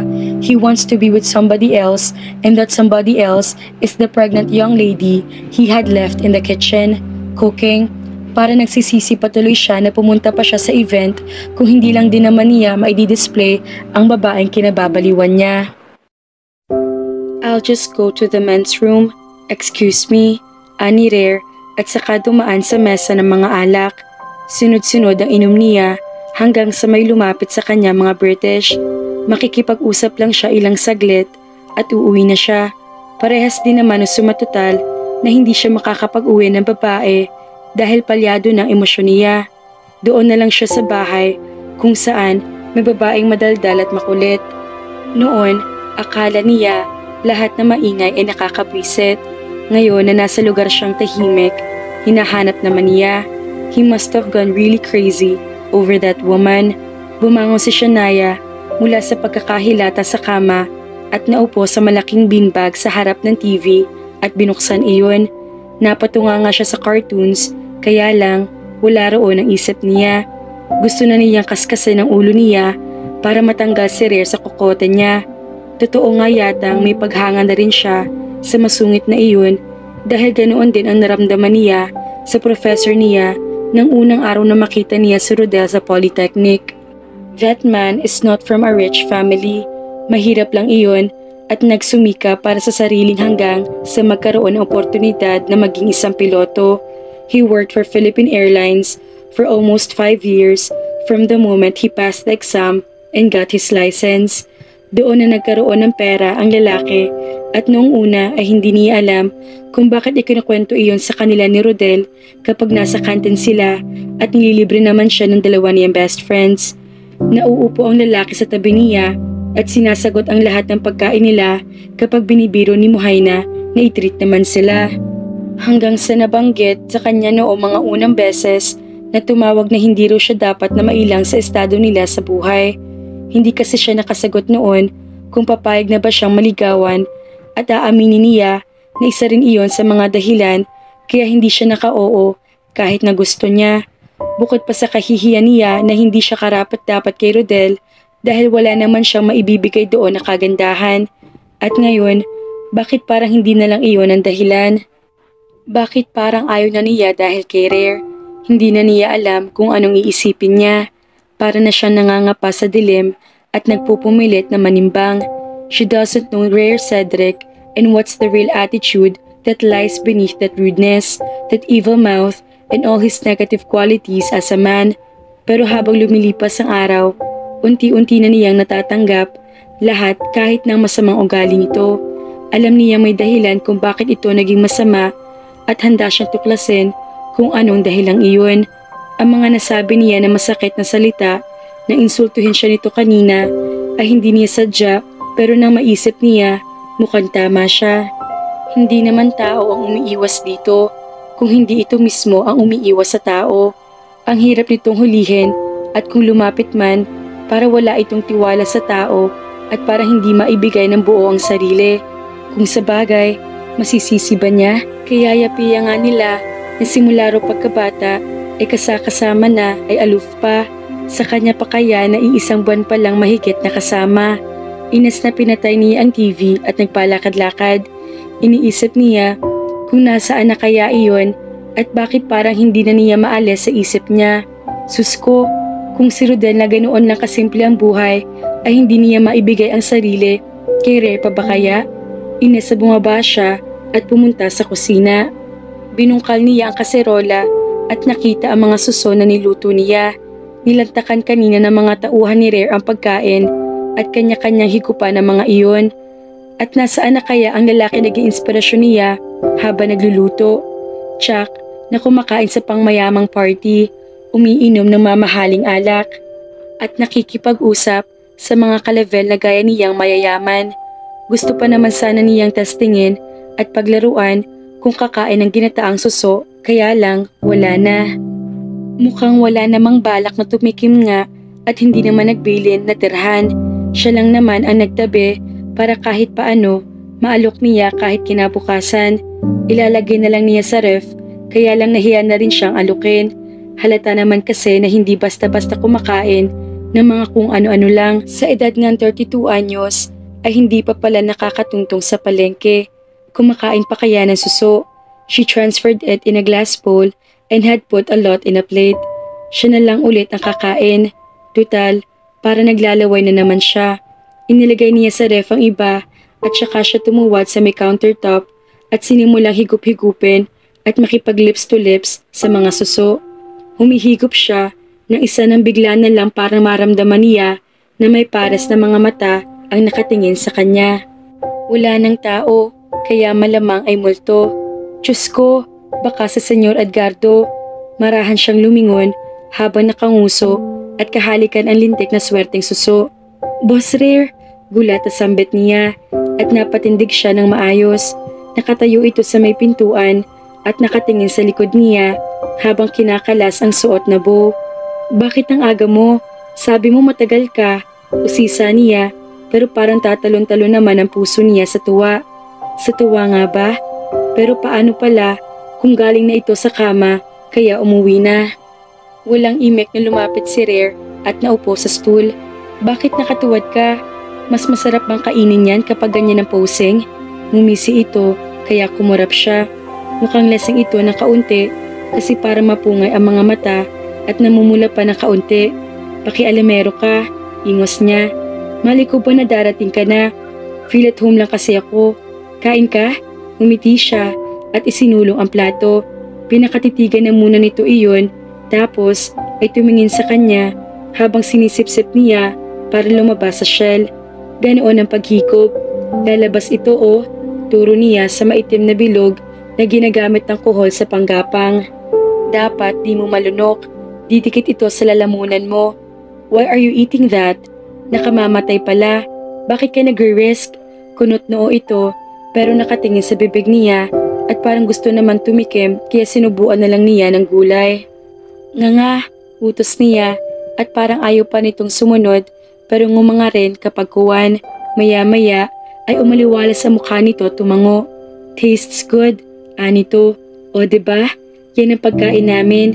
Kaya lang, kapag walang pambili ng niyog, ginasa lang. Kaso hindi naman masarap na gaano. Saka, sanayan naman ang paghihikop. Kaya di naman risky katulad ng iniisip mo. Kapag malaki ng baby, ako ang hihigop para sa kanya. Nilakihan niya ang ngiti, tapos humiko pa ng isa at parang naiinggit naman si Rare nang parang tumutulis din ang mga labi. Subukan mo, aniya, at idinikit sa bibig nito iyon. Napabunghalit si Shania ng tawa nang walang humpay itong higupin pero hindi naman madala dahil parang humihigop lang ng straw. This is so hard, it won't come out. Galit na inaalog nito ang kawawang suso at sinisili pa. Hindi pa nasiyahan ay kinalikot na kaya lalong umurong na lang. Ayaw kasi niyan sa masungit. Tawa siya ng tawa dahil inalog na naman ito ang puwetan na ng suso ang sinusundot para bumalik papaitaas ang laman. Jesus Christ, I will spend forever dealing with this crap. Inilublob ni Rare sa gata at saka hinigup ulit pero hindi talaga matanggal. Ayaw mo nun? May forever kayong dalawa? Humagikik siya at laking gulat niya nang siya nang hilahin nito at buong kapusukan na hinalikan sa labi. Iba na lang ang sisipsipin ko.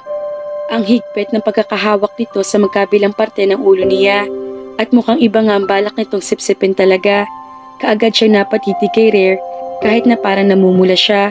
Unang beses na wala yata siyang makapa, ngigahiblang pagtutol sa kung ano man ang gusto nitong gawin sa kanya. Rare teased her lips with soft kisses. Let's do it here. Pahalik-halik ito sa panga niya at pikit mata siyang tumango. One round here and one round upstairs. Then, you'll go to bed. 2 round? Bakit kulang? Hindi ba't laging 6? May nauna na bang 4 kay Che? Kaya 2 na lang ang sa kanya? Bakit 2 lang? Wala sa sariling tanong niya, kaya natigilan si Rare at natawa. Gusto mong mahilo si baby? Kanino yung 4? Usisa pa niya, at kapag sinabi talaga nito na naroon na sa babaeng kadate sa event, isinusumpa niyang kahit bayaran siya nito ng 1 milyon ay hindi siya papayag na may mangyari pa. Nangunot ang noo ng binata at pinakamastan siya. To follow next time, anito kaya tumango siya. Sige, go. Payag niya saka ipinilig ang ulo para halikan pa siya ni Rare sa leeg. Luka-luka na talaga siya. Luka-luka na mukhang kwarta. This time, she wants no money. She wants him and she never knew why. Siguro dahil napag-aralan na niya na magustuhan ito at pahalagahan ang pagkatao ng binata. Shania anak, gising na. Gising, Lunes na may pasok na. Paulit-ulit na pukaw ng yayapian niya sa kanya. Kaya lang, talagang antok na antok pa siya. Pesteng bata talaga. Alam na may pasok na ngayon. Bakit naman pa pinuyit-puyat pa? Nawala ang antok niya at nahilo lalo ang kumot. Hubad nga pala siya. Tapos, ang matanday pumasok sa kwarto nila. Sus mo day, nakakahiya. Yaya, bakit po kayo nandito? Napasumiksik siya sa may gilid pero ngumiti lang si Pia. Susme, ano pa naman ang ililihim mo sa akin? Buntis ka na nga, kaya alam ko naman ang nangyayari sa inyo ni Rare. Simula pa noong araw na ayaw niyang ipahiwalay ang kwarto mo. Anito, habang inaayos ang mga damit niyang isusuot sa eskwelahan. Si Rare nga pala, kaagad siyang tumingin sa paligid pero wala na naman iyon. As usual, at ano pa bang ipagtataka niya na ang nahagip na mga mata niya ay pera sa ibabaw ng mesa. Napabuntong hininga na lang siya at isinaksak iyon sa drawer. Ano pa bang magbabago at bakit umaasa siya? Siguro dahil nagpaubaya siya kagabi at walang bahid ng pag-aalinlangan ang kusang loob na pagpayag niya sa ginawa nila. At iba naman si Rare kagabi, hindi naman marahas at parang hindi nga siya sanay na hindi yun ganoon. Malamang na iniingatan din ang baby nila at doon naman siya sobrang masaya. Kahit na nangangapa siya sa dilim tungkol sa damdamin niya, iisa naman na sigurado siya. Mahal nila parehas ang bata at iyon ang mahalaga sa lahat. Tumingin si Shania kay Pia at tinatansya niya kung magtatanong ba siya o hindi, pero sa huli ay kusang bumuka ang bibig niya. Si boss po, maagang umalis. Marami kasing naiwan na trabaho sa opisina dahil ilang araw na hindi pumasok. Maligo ka na at hihintayin kita sa ibaba ha. Ihahatid ka ni Luta sa eskwelahan. Anito na naglakad na papunta sa pintuan. Hindi po si Kuya Anjo at Kuya Lando. Di ba po kay bossing si Kuya Luta? Pahabol naman niya. Hay nako, iyon ay pinaiwan. Simula raw ngayon ay si Luta na magbabantay sa iyo dahil iyon ang pinakamagaling niyang tauhan. Napalabi siya. Hindi naman siya mapapaano. Sino naman na magtatangka sa buhay niya ay ang babae nagtangka na ipahamak siya ay nakakulong na. Ang babae na iyon ay si Vilma. Ang lakas ng loob na mamerwisyo ng tao na inosente para lang maisalba ang sarili sa multo ng ginawa niyon. Pasalamat iyon dahil hindi siya mapanakit na tao. Kung hindi, baka siya mismong pumatay sa babaeng iyon. Mabuti na lang din at talagang mahal siya ng Diyos at hindi siya pinabayaan na masaktan. Oo nga, nasaktan din siya at umiyak ng husto pero may kapalit na blessing na higit pa sa pera, ang magiging anak niya. At sana, masabi na rin niya sa nanay niya tungkol doon. Sana rin ay mapatawad siya ng ina niya sa nagawa niyang pagbebenta niya na kanyang sarili. Shania shut her eyes and prayed. After that, she hurriedly went to the bathroom. Mabuti na lang at hindi masyadong masamang sikmura niya. Ilang beses lang niyang sinipat ang sarili sa salamin ay nakontento na siya. Hindi pa naman halata ang tiyan niya na 1 buwan na mahigit at gandang-ganda siya sa suot niyang red-violet na short at itim na sleeveless. Parang lalo lang siya nagkulay gatas dahil sa tingkad ng kulay ng damit niya. Naglagay siya ng headband na kakulay na short niya at sandalyas na ganoon din. Halos lahat naman kasi ng kulay, meron yata nakatago sa cabinet. Maano kaya magkaibang suotin niya sa bawat paa para naman magamit niya lahat at natulala siya sa mga bagong set na naman ng sapatos. Hindi naman nagpa-deliver, kaya parang may bago. Pati nga yata suot niya ay bago. Anak, bilis na. Pukaw kay Shania ng yaya niya. Nakapanhik na naman pala ang matanda. Hindi pa naman siya nakakababa. Yaya, ano po itong mga bagong sapatos? Sino pong bumili? O si Sania? Diba, kayo ang may dala noong araw na nagkita kayo ng nanay Ika mo sa restaurant? Bit-bit ni Rare ang mga iyan, kasama yung ice cream na lusaw at cake. Napaisip siya, di ba po kay Ate Love yun? Ito nga ipinapasok ni Rare, malamang na sa iyo. Sigaw niyon sa labas. Yay! She beams and felt the thumping of her heart. Sa kanya pala mga iyon, hindi lang sa kanya sinabi ni Rare kasi nga magkaaway sila ng mga oras na yon. Lumabas siya nang nakangisi pa siya. Para nawala ang lahat ng inggit niya noong oras na iyon dahil sa nadiskubre niyang katotohanan. O, dinaig mo na nakaengkanto dyan. Puna sa kanya ng matanda na nakangiti rin. Sabi ko sa iyo, mabait iyon. Kaya lang, walang kasing ilap na hulihin ang ugali. Palibhasa walang kapatid. Maagang naulila sa ina. Tapos, malayo ang loob sa ama dahil sa pag-aakala na ginusto ni Edgardo na mamatay ang mommy niya. Tapos nabuli pa. Wala na. Talagang para naging bato na siya dahil akala niya idinagukan siya ng mundo.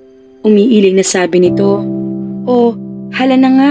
Napachismis na ako. Halina at mag-almusal na at magugutom si baby. Napasulyap si Pia sa tiyan at sa kabuuan. Ang ganda mo na naman ngayon anak. Dinaig mong manika. Salamat po yaya. Pwede po kaya akong pumunta kay nanay? Gusto ko po kasing sabihin na ang totoo at ayoko na po na itago si baby. Magpaalam ka kay Luta. Tatawag yan kay Rare at sasabihin niyan sa'yo kung ano. Tuluyan na nga itong lumabas ng kwarto at siya naman ay bumalik sa loob ng walk-in at kinuha ang bag na gagamitin. Nang makalabas siya, isinulubong siya kaagad ni Luta sa may paanan ng hagdan. May dalang bulaklak ang lalaki at hindi lang basta bulaklak, kung hindi bouquet na parang pang Miss Universe sa laki. Sa labas ay parang mga tanga na nakasilip ang ibang tauhan at parang ginagawang katuwaan ang mga pumpo ng bulaklak. Miss, ani Luta sa kanya na nakangisi. Ano kuya? Inosenteng sagot naman ni Shania sa lalaki na kinuha ang bag niya. Ilalagay ko na sa kotse itong bag. Kaya ko naman, hindi nyo na kailangan na pagsilbihan ako. Sanay ako sa magbanat na buto. Naiiling na sabi niya pero naroon na nakuha na nito ang bag. He hands her the bouquet and she looked at it intently. May patay ba? Nagtawa na ng mga tauhan sa labas ng pintuan kaya siya inatawa rin dahil napakamot si Luta sa ulo. Tahimik, mariay na sigaw nito sa mga Barako boys. Kapag nalaman ni boss na tumatawa kayo, ipapakain niya sa inyo mga bulaklak na ito.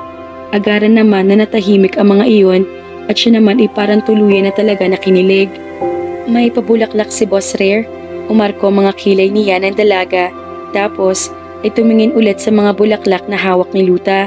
She can't hide her smile and she can't even control it. She accepted the flowers and smelled them. Those were pink roses with whites. Diniliver ng flower shop na pinag-orderan. Galing daw sa opisina ang order. Sa secretary ng CEO. Malamang na galing kay boss nga. Wala bang card, Miss Chinita? Pangginas yan, Miss. 18 pa lang ako. Nasa tabi na ako ni Bossing at 15 lang siya noon. Ngayon ay 35 na ako. Ngayon ko lang siya nakita na nagpadala ng bulaklak sa babae. Napahagikik siya kasi kapilyahan ang nasa isip niya. Malamang na nasarapan sa paghigop na ibang klase ng suso kaya may pabulaklak. Tahong naman kasing sinipsip at pasas na kulay pink. Pero kung ano pa man na dahilan, basta kinikilig yata siya. Wala pa sa kanya nagbibigay ng bouquet na ganoon kalaki. Mga kaklase niyang lalaki ay isang piraso ng rose lang na pinutol pa sa tabi-tabi bago sihingi ng kiss kaya inaapakan lang niya ang mga letsyang bulaklak. Kinuha niya isang tarheta na nakasilipit sa bouquet. No flirting. Rare, CEO and CFOO of VRG Corp. Napangiti si Shania sa halip na mainis. Rare's just so really bossy, but she finds it sometimes funny rather than annoying. Salamat Kuya Luta, pakisabi na wag siyang masungit at salamat ka mo sa bulaklak. Aniya sa lalaki na tumango naman. Dumaretso siya sa kusina at nakangiti na kaagad sina Jocelyn at Pia sa kanya. Wala naman sinabi ang matanda sa kanya at iminuwestra lang sa kanya ang tsokolate niya sa baso at isang piraso ng cheesecake. Tapos, para tanga siyang niyayakap ang bouquet at humahagikik. Ay sus na bata, kumain ka na at mahuhuli ka sa eskwela. Nakangiti pa rin naman ang utos ni Pia sa kanya kaya napapormal siya saglit. Hanggang sa kotse, para siyang tanga na bitbit ang bulaklak at ayaw niyang iwanan. Ewan niya kung bakit, pero para hindi siya matatahimik sa eskwelahan kapag hindi niya bitbit iyon. Bye-bye, Yaya, paalam ni Shania sa matanda na inihahatid pa siya ng tingin matapos na papaunan siya ng cheesecakes para sa mga kaibigan niya. Bye-bye, mag-iingat ha, mag-ingat kayo ni baby. Luta, huwag mong pabayaan yan. Nag-flying kiss pa siya kay Pia na lumaki lang naman ang ngisi. Kuya Luta, ipagpaalam mo naman ako kay Bossing na pupunta ako sa nanay ko. Gusto ko kasi siyang makausap tungkol sa pagbubuntis ko. Malapit lang naman. Sa may tulay ang bahay namin o di kaya baka nandun sila sa may riles. Pakiusap niya sa lalaki na nakatingin sa kanya sa rearview mirror. Itatawag ko sa kanya maya-maya. May importante pa kasi na pa-welcome ang kumpanya sa bagong legal counsel na kapalit ni Attorney Medrano. Kaya maaga siyang umalis. Pero baka mga 1 oras tapos na yun. Anong ginagawa ron? Napapalabing tanong niya. Kaunting kainan at inuman. Magpapakilala ang bagong hired na employee. Ang huli ay message ni boss, syempre, at discussion ng policy, kaya hindi siya dapat mawala roon. Siya lang ang kinatatakutan, kaya siya ang kailangan. Tumangutango siya. Sinong Attorney Medrano? Usisa pa niya. Iyon ang head ng legal counsel at kumpanya na nag-retire na kasi lagpas na sa 75 years old. At balita ko ay bata pang pumalit. 31 anyos yatang babae na. Attorney Servan, Cheche Servan, anito na ipinitik pandaliri sa ere. Nawala ang ngiti ni Shania sa hindi niya malaman na dahilan. Cheche Servan, ang babaeng nasa bar, abogada pala ang babae, pero kung makahaplos kay Rare, ay isang pampublikong lugar ay wagas. Parang mauubusan ng lalaki na kailangan na pati sa ganoong mataong lugar ay manghaplos pa at abutin ng kamanyakan. Di kawasa ay napaismit siya at itinulak pa palayo ang kalong ng mga bulaklak. Kaya pala iniwan siya nakatihaya pa dahil may pakonsuelo di gago ang babaeng yun na tawag ng tawag. Tapos, papadalhan siya ng note na flirting ay iyon naman ng malandi. No, gigil na humalikip-kip siya at nalukot na magandang muka. Tuluyan na siya nawala ng imek at hanggang sa makarating sa Polytechnic ay buwisit pa rin ang tabas sa mukha niya. Inunahan niya kaagad si Luta na bumaba na kotse. Miss, bulaklak mo, pahabol sa kanya ni Luta. Ano yan? Dapat ko pang isama sa classroom ko? Hindi ako beauty queen at hindi ko yung pwedeng isama habang buhay. Ibabalik mo sa nagpadala at sabihin mo na sana note na lang ibinigay niya. May pakonsuelo de gago pa siya. Irap niya, saka nagmamadaling humabol si Luta matapos na maisara ang sasakyan. Huwag mo na akong ihatid. Hahanapin ko lang sina Muhaima at Ira at nasa kanila malamang ang class card ko. Angil niya kay Luta at hinampas pa niya ang kamay. Wala kasi siyang bag dahil bitbit ng lalaki. Hay, ewan, nabubwisit siya sa buhay na parang wala siyang pwedeng gawin kung hindi ang tumunganga. Ultimo bag niya, ibang may dala. Wala sa kanilang class cards mo. Anang pamilyar na boss sa likod niya. Agad siyang lumingon at si Professor Pogi ay nasa likod niya. Ang gwapo nito sa suot ng long sleeves at slacks. Morning cuteness, ngumisi ito na maganda kaya para nag-dribble din ang puso niya. Morning prof, para nailang tuloy siya dahil naalala niya na sinabihan siya nito ng I love you. Nasa akin ang class cards mo. I'll give you later when we're at the classroom. Tourism 3, Block A. Anito, sabay kindat kaya napangiti na lang siya. Tumingin si Rodel kay Luta na patay mali siya naman pero alam niya nakabantay. May tagabitbit ka pala ng bag, puna pa ng professor at saka tumingin sa mukha niya. Opo prof, utos ng bossing ko. He may be a real gentleman then, just so bossy. Oo, at babaero. Nasa dyaryo siya ngayon ha, dito sa business section. May kahalikang babae na abogado yata. Para siyang hinulugan ng buong kalawakan sa narinig niya. Dumobling inis niya, lalo na makita niya na binubuklat ni Rodel ang hawak na dyaryo. Iniharap nito iyon sa kanya at literal na parang tinusok ang puso niya sa pagkakalaki-laking kopya ng litrato ang nakapaskil doon. Hindi iyon simpleng halik lang dahil magkabuhol ang mga nguso ng dalawa at nakayakap sa ulot batok ni Rare ang babae. Sinasabi na nga ba niya sinungaling yun kaya 2 rounds lang. Hindi yata kinayang 6 na bruha na yun kaya naka-4 lang. Tapos sa kanya tinapos ang 2. Sa bagay, anong iisipin niya sa text message ng babae na iyon na gusto raw sumakay, hindi sa kotse, kung hindi mismo kay Rare. At anong pakialam ko? Sita niya sa sarili. Wala naman siyang pakialam dahil lahat ng oras niya ay bayad at malamang sa pag-uwi niya ay hawak na niya ang 500,000 at perma sa kontrata na 6 na buwan siya sa mansyon tapos ay mag-e-extend kapag expire na. At anong inaasahan niya? Bagay ang dalawa dahil parehas na mayaman at parehas pang titulado. Siya, anong titulo? Bayarang babae. Lalo siya nasaktan sa insulto niya sa sarili. Hayaan mo po siya, Prof. Buhay naman niya yan at hindi sa akin. Bagay naman sila, diba po? Papaiwas ang sagot niya, saka tumingin sa lalaki na tumango naman at ginulo ang tuktok ng ulo niya. Bagay nga, at sosyal ang babae at abogada pa. Kibit balikat nito, kaya parang lalong sumikip ang dibdib niya. Bakit ba nasasaktan siya? Nang walang tinatakbo ng isip niya, nang huminto sila sa tapat ng pinto ng isang building. Mabuti naman yata at hindi sa itaas ang classroom niya para hindi mapagod ang baby niya sa loob ng tiyan. I'll see you in a while. Here's your classroom and here are your class cards. Good luck, sweetheart. I love you. Kindat ni Rodel sa kanya at saka tumingon sa paligid. Hindi na paghandaan ni Shania nang bigla nitong hilahin ang kamay niya at hinalikan siya roon ng mabilis habang kinukuha niya ang class cards. She smiled awkwardly as she glanced at Luta. Thank you, Prof. Kiming sagot niya pero hindi mapawi ang sama ng loob niya at parang maiiyak na siya maya-maya pa sa pinaghalo-halong inis, panliliit at selo sa cheche serva na iyon. Rare isn't there but he's occupying her mind while he must not. Di ba si Rodel ang crush niya? Bakit walang epekto ang lalaki sa kanya at parang coronavirus si Rare na nakakalat sa buong sistema niya?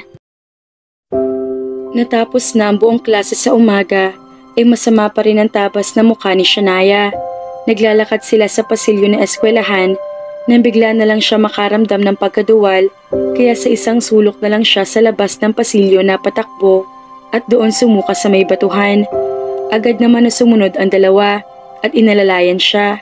Oh, sinisikmura ka ba? Okay ka lang? Usisa ni Ira sa kanya habang hinahagod ang kanyang likod. Nagpahit siya ng bibig at saka ngumiti sa kaibigan. Buntis ako, aniya sa dalawa. What? Parehas pa expressions ng dalawa niyang best friends, kaya yumuko siya. Uy, wala naman kaming ibig sabihin. Nagulat lang kami ni Ira. Hinaplos ni Muhaima ang braso niya, kaya ngumiti siya. Sinong ama? Alanganing tanong pa rin ni Ira. Ako, agara na napaangat ng tingin si Shania. Nang marinig ang boses ni Rare at kulang na lang yata ay mamuso ang mata niya sa kilig at gulat. Oh Diyos mo, Shania! Siya ba si Rare Radio Station? Ang laki-laki ng mga mata ni Ira habang si Muhaima naman ay literal na nakanganga at walang kakurap-kurap. I am not the station. I own the station, he answered. Parang pilosopo pa iyon pero tama naman. Maybe it's a simple form of correcting the wrong phrase. Ano magagawa niya na may pagka-perfectionist yata ito kaya walang pilo kung itamang mali ng tao. Pero ang sarili naman hindi maitama. Well, hindi nga ba ganoon ang tao? Magaling magpuna at magtama ng mali ng iba pero sa sarili naman nila ay hindi magawa. Tumangutango naman si Ira na hindi naman naging sensitive. Sorry for the wrong use of words, Mr. Dare. Nahipnotis mo lang po ako sa kagapuhan mo. Ira nga po pala, BFF po ni Sean. Ito po si Muhaima. Muhaima balat kayo. Tapik nito sa braso ni Clarissa. Pero ang mga mata ay nakapako sa mukha ni Rare. Napahagikik na siya, lalo nang sikuhin naman ng isa si Ira. Muhaima kanayaw po pala at hindi balat kayo. Pagtatama nito sa kalokohan, pero wala naman kang ngiti-ngiti ang binata. At inilahad ang palad sa harap ni Rare.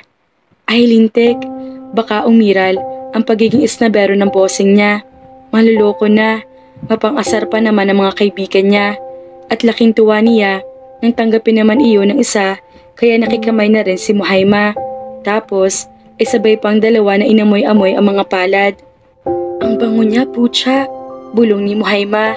Oo, baka 10,000 ang pabango niyan. Sang-ayon naman ni Ira. Hindi, baka 20,000. Kontra pa naman ng isa. Napailing na lang siya na inialis ang mga mata sa dalawang kaibigan at inilipat kay Rare. Ganoon na lang ang pag-blush yata niya nang makita na hindi yata mapuknat ang titig nito sa mukha niya. Tapos para nangiti na hagurin siya ng tingin at napadako sa Korean terno niya ng mga mata. She brushed off her feelings. Oo nga pala, at may kahalikan itong babae. Future madrasta yata ng baby nila. The lawyer, a beautiful woman who has been Rare's date while he said that he would come along on that event. Liar, bakit nandito ka? Takang tanong niya at sinangamutan ito. Tinitingnan mo kung naglalandi ako? Irap pa niya pero umaribong siya niya kaya sumuka ulit siya. Paano ba naman na hindi siya susuka? Nasa 1 kilong maning nilaga yata ang naubos niya sa palihim na pagkutkot sa klase kaya punong-puno ang tiyan niya. Wala namang sagot ang binata at lumipat lang sa kanya saka siya inalalayan. Luta mentioned something over the phone and we have to talk about it. Anito, matapos siyang sumuka ng puro durog na mani. He offered her a handkerchief but after a couple of seconds, he's already wiping her lips. Napatingin siya sa dalawa niyang kaibigan na parang siniliha mga bulate nang biglang kiligin ang mga iyon. Kakain pa kasi kami. Baliwala naman ang sagot niya kahit na parang may fiesta sa dibdib niya sa lakas ng tambol. Ibang-iba ng pintig ng puso niya kapag nariyan ito sa malapit. Talagang crush na nga yata niya ito. Talaga na. Dalawa na ngayon ang crush niya, si Rodel at si Rare. Bakit pinagsasalawahan siya? Does that mean she's cheating too? No, ayoko na maging cheater. Bumalik ka na muna sa opisina. Magpapahatid na lang ako kay Kuya Luta doon. Taboy niya rito para maitaboy din niya ang maling nararamdaman. No, mariin na sagot nito at saka walang pasabi na hinawakan siya sa kamay. Let's go ladies, sakay sa kotse ni Shania. Utos ng binata sa dalawang babae na mabilis pa sa 4:00 tumakbo na parang excited na excited. Sakay daw sa kotse. Diyos mo day, bilisan natin para makasakay naman sa kotse na kulay dilaw. Hagik-hik ni Ira habang tumatakbo ang dalawa. Did you get my flowers? Tanong ni Rare habang hila naman siya papunta sa parking lot. Pinagtitinginan sila ng mga estudyante at parang natulala mga iyon pagkakita kay Rare. Sino bang hindi matutulala na ang isa sa pinakamayamang tao sa buong Asia ay nasa Polytechnic, tapos ganoon pa kapogi sa personal at siguradong pagchichismisan siya kapag lumobo ng tiyan niya. Sigurado ipatatawag siya ng guidance counselor at aalamin ang estado ng buhay niya kung immoral ba ang pinagbubuntis niya.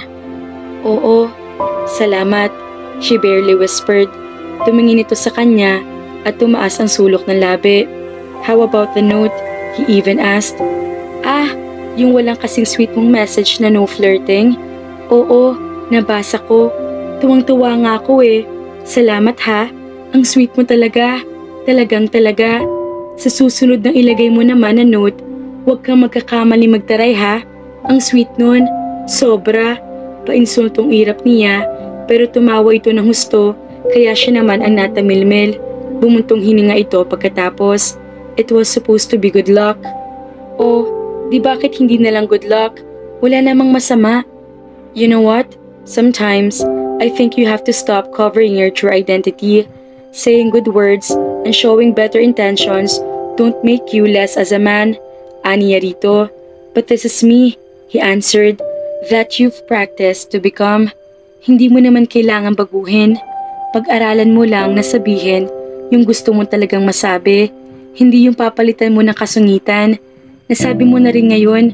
Sabi mo, it was supposed to be a good luck. Bakit di mo pa sinabi kanina? Tapos, babawiin mo ngayon? That's so wrong, attorney. Di ba sa trial, kung ano unang sinabi ng client mo, yun ang panghahawakan mo. Bumagal ang hakbang nito at para na silang namamasyal papunta sa parking lot. Anyways, the place is cozy. Nasa pathway sila na nalililiman ng mga puno. Tapos magka-holding hands. It's a different story. But did you still appreciate it? Tumingin ito sa kanya at nagtama ang mga mata nila. Nakita niyang labi nito na may kahalikan kagabing iba kaya binawi niya ang paningin. Na-appreciate, sabi ni nanay, hindi ko dapat husgahan ng tao sa kung ano lang nakikita ko at ipinakikita niya. Minsan kasi may rason sa bawat kilos ng tao. Inaaral ko muna kung totoong masama o hindi. And since you gave me flowers with that rude message, ipinagset aside ko yung negativity at naiwan yung magandang flowers. Kaya nagustuhan ko pa rin. Kaya lang, yung picture mo sa dyaryo ay parang hindi matanggap ng sistema ko. Hindi niya alam kung kasama iyon sa hormonal change pero mukhang hindi. Hormones ng puso ka mo at hindi na kung ano ang nagpapabago sa nararamdaman niya para kay Rare. You must like it. Hindi ka na makakaulit kung pinintasan mo iyon.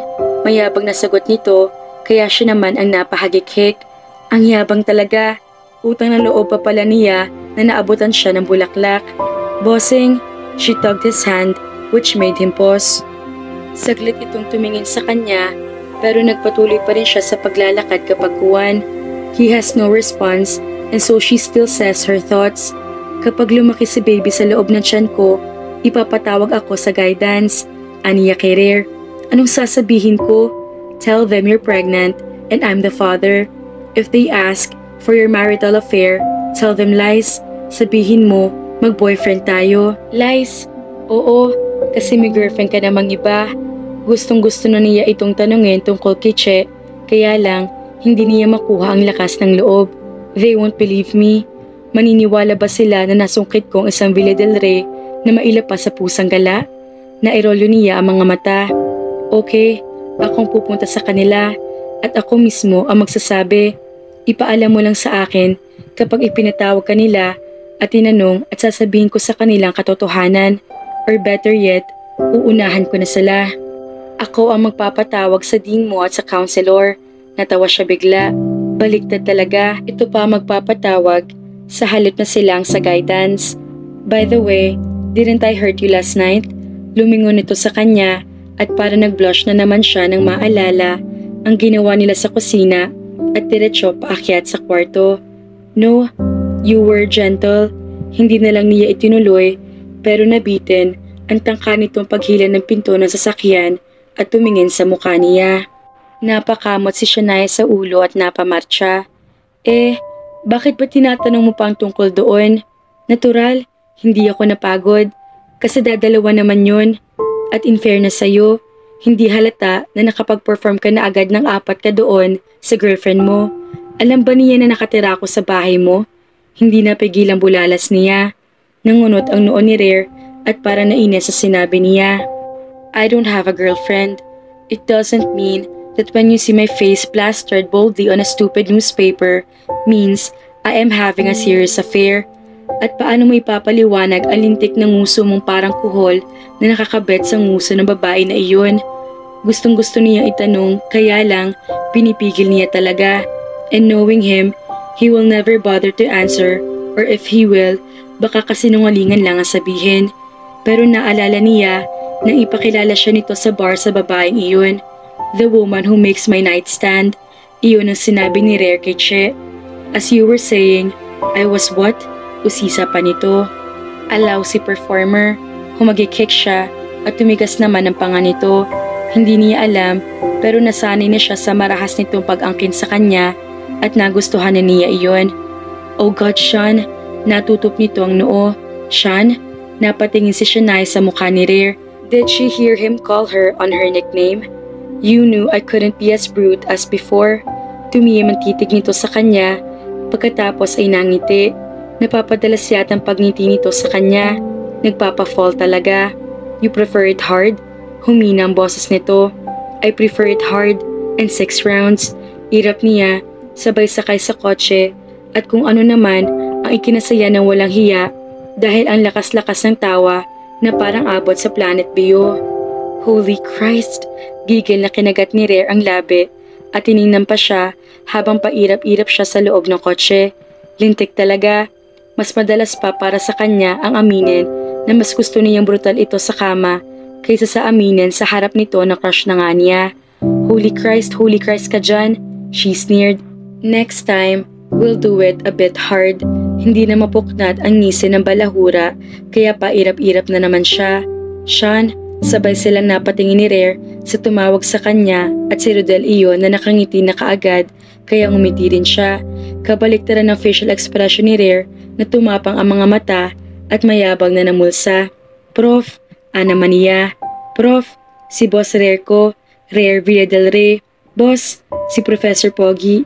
Pakilala niya sa dalawa na parang lalong ikinalaki ng ngisi ni Rodel. Pleased to meet you, Mr. Villa del Rey. Inilahad niyo ng kamay na tinanggap naman ng isa at walang sagot. Bakit, Prof? May kailangan ka? Tinangka niyang bumaba pero tumingin sa kanya si Rare. Don't try it. Stay inside the car, he warned. Nagkabit-balikat na lang siya at ibinaling ulit ang tingin sa professor. Ititreat sana kita ng lunch, ani Rodel. No need to. I can treat her all by myself. Bugnot na sagot ni Rare na ikinangiwi ni Shania. Then why don't we go together? Tila normal naman na sagot ng professor. Oo nga, Prof. Bilis na at gutom na kami. Sigaw ni Ira sa loob ng Porsche car. Okay lang sa akin. Hindi ko alam sa boss mo, cuteness. Rodel shrugs. Hindi niya alam kung anong isasagot. Kasi bakit may pakaramdam siya na naiipit siya sa nag-uumpugang malalaking bato kahit na wala naman silang relasyon ni Rare at kaya lang naman na ayaw nito siya naglalandi ay dahil sa personal nitong intensyon sa kanya na ibahay siya hanggat hindi ito nagsasawa at dahil din sa bata. Naiilang at tumingin siya kay Rare na para naghihintay ng sagot niya. Don't speak. I know you want it, he barely said to her before he turned to Rodel. Follow my car. Anito sa lalaki na para naging mayabang naman ang ngisi at tumaas pa ang kilay. Saka napintahan ng self-entertainment ang muka. It seems like Rodel is competing for something. But with whom? Hindi naman magkakilala ang dalawa at aaminin niya na hindi siya natuwa sa ngisi ng hinahangaan niyang profesor na para may pinagyayabang at hindi rin nakaligtas sa mga mata ni Shania nang habulin niyo ng mayabang na titig ni Rare habang papaikot sa kabilang side ng kotse ang binata. Si Rare, sanay siya na makita na ginagawa iyon pero hindi si Rodel. Ito kasi ang pinaka-humble na nakilala niya kaya niya hinangaan bukod pa sa pogi. She felt disgusted. May ganoong yabang pala na itinatagong professor na hinangaan niya sa loob ng maraming taon. Tahimik niya pinagmasdan si Rare nang buhayin nitong makina. Okay lang ba sa'yo, bossing? Hindi na napigil ang tanong ni Shania. Sikmura mo ang nagugutom at si baby. Why would risk the chance to feed both of you just because of some stupid crap that keeps on following you? Sumulyap ito sa kanya kaya ngumiti siya. We'll see your mother today. That's why I came. Lumaki ngisi niya. Talaga, tuwang-tuwa na tanong niya. At kahit na walang emosyon at tangulang ang sagot nito, ay sobra na niya ikinasaya na halos maluha na naman siya. Kinusot niya mga mata at humikbi na parang bata. Hindi siya pababayaan ni Rare na humarap mag-isa sa nanay niya. Stop that. Hindi kita sinundo para paiyakin na naman. Masungit na sabi nito sa kanya, kaya natawa na naman siya kahit umiiyak. He has really different kind of way how to make her happy and a different kind of way to make her stop from crying. Kapag dumating na ito at nagsalita na, bakit lahat yata na ikinasasama ng loob niya ay nawawala kaagad na parang bula kahit na hindi naman ito malambing at ang lambing ay dinaraan yata sa sungit. Could I see her more often since you never granted my wish, letting them stay at your mansion?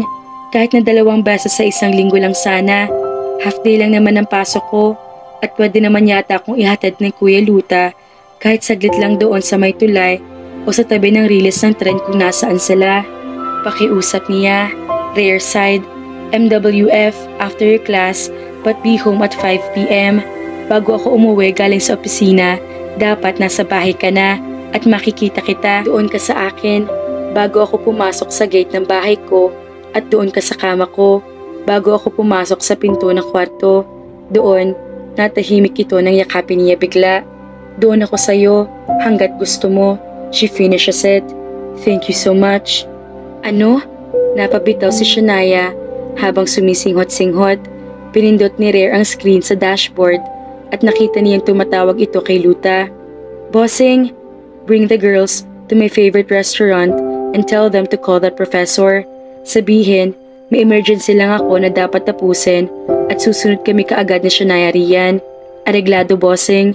Rare so cool while sitting on his car, occupying the seat beside Shania. Nasa kabilang tabi naman nito si Rare at walang tigil sa pakikipag-usap sa dalaga na parang hindi naman makakilos ng maayos.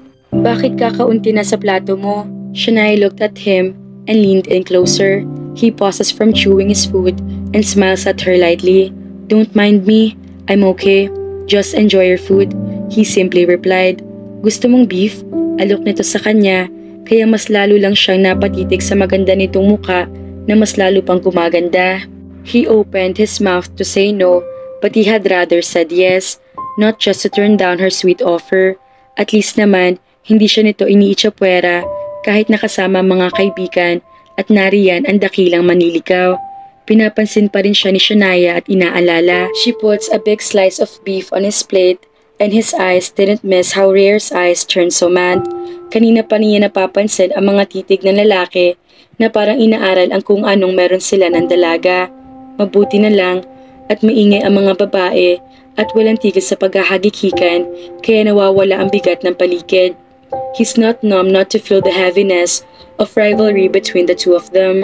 It's not just his kilos, kaunting salita at simpleng kilos. Simpleng kilos pero sigurado, and he will not put much more effort to please Shania. Unlike the other man beside her, kulang na lang yata ay subuan pa ni Rodel ang dalaga para lang mapansin at sabihin na mas deserving itong piliin kaysa sa kanya. Pero aaminin niya nagsaselos pa rin siya kapag nagkakatitigan ng dalawa. Masyado lang siya magaling magtago ng totoong damdamin kaya ganoon. At least, matalo man siya sa huli, hindi siya kahiya-hiya dahil wala naman siyang inamin na kung ano kay Shania. Boss, excuse, itinaas ni Luta ang cellphone at tumingin sa kanya. Si Ompong, kanina pa raw okay ang tungkol kay Miss Chinita. Ani yun, kaya tumanggi siya at sumulyap sa wristwatch. Pupunta na tayo kay nanay. Agad na usisa ni Shania at napahawak pa sa hita niya sa ilalim ng mesa. Yes, finish your meal. I'll just pay the foods. Aniya at saka nagpahid ng bibig pero naunang tumayo si Rodel. Ako na. Ani yun, kaya nakibit-balikat na lang siya. If you'll insist, why not? Sagot naman niya at saka iminuwastra ang counter ng restaurant na nasa may di kalayuan. Nasa private section kasi sila nakaupo at medyo may distansya sa lahat. Thank you, Prof. Ang bait mo. Nakangiting baling naman ang dalaga sa lalaki na parang lalo naman na naging proud sa sarili. Rare just took a swig on his glass of wine. Mr. Rare, salamat po sa lunch. Pwede po magbalot? Nakangiting tanong ni Ira sa kanya. Hindi naman siya nagdalawang isip na kunin ang card sa pitak at inabot kay Luta. Samahan mo sila sa counter at mag-order na ite-take home and count the people in my condominium. Drive the girls home and follow us. Tumango sa Luta habang ngumunguya at saka inabot ang card niya. Diyos mo, kabait ni Bossing. Halika na at mag-order tayo, Mahayma. Sayang ang chance na makakain ng masarap. Sister, mauna na kami ha. Sorry, dahil mas importante ang pagkain kaysa sayo. Shania at humagikhik lang naman ang dalawang kaibigan. Sige lang, samantalahin nyo ang take-out habang wala pang sabi ang bossing ko. I-take out nyo ang buong restaurant. Pahabol na sigaw nito kina Ira at Muhayma. After a while, Luta stood up and followed the girls. Salamat sa treat ha, bossing. Baling sa kanya ni Shania. Napatingin lang naman siya kay Shania kahit siya ay nagulat sa sarili niya. Siguro simula noong maramdaman niya na mahalaga na ito para sa kanya at kung tama man na sabihin na mahal na niya. He just woke up one day that he could no longer push her away and swore to himself that he'd do whatever it takes to make her stay by all means.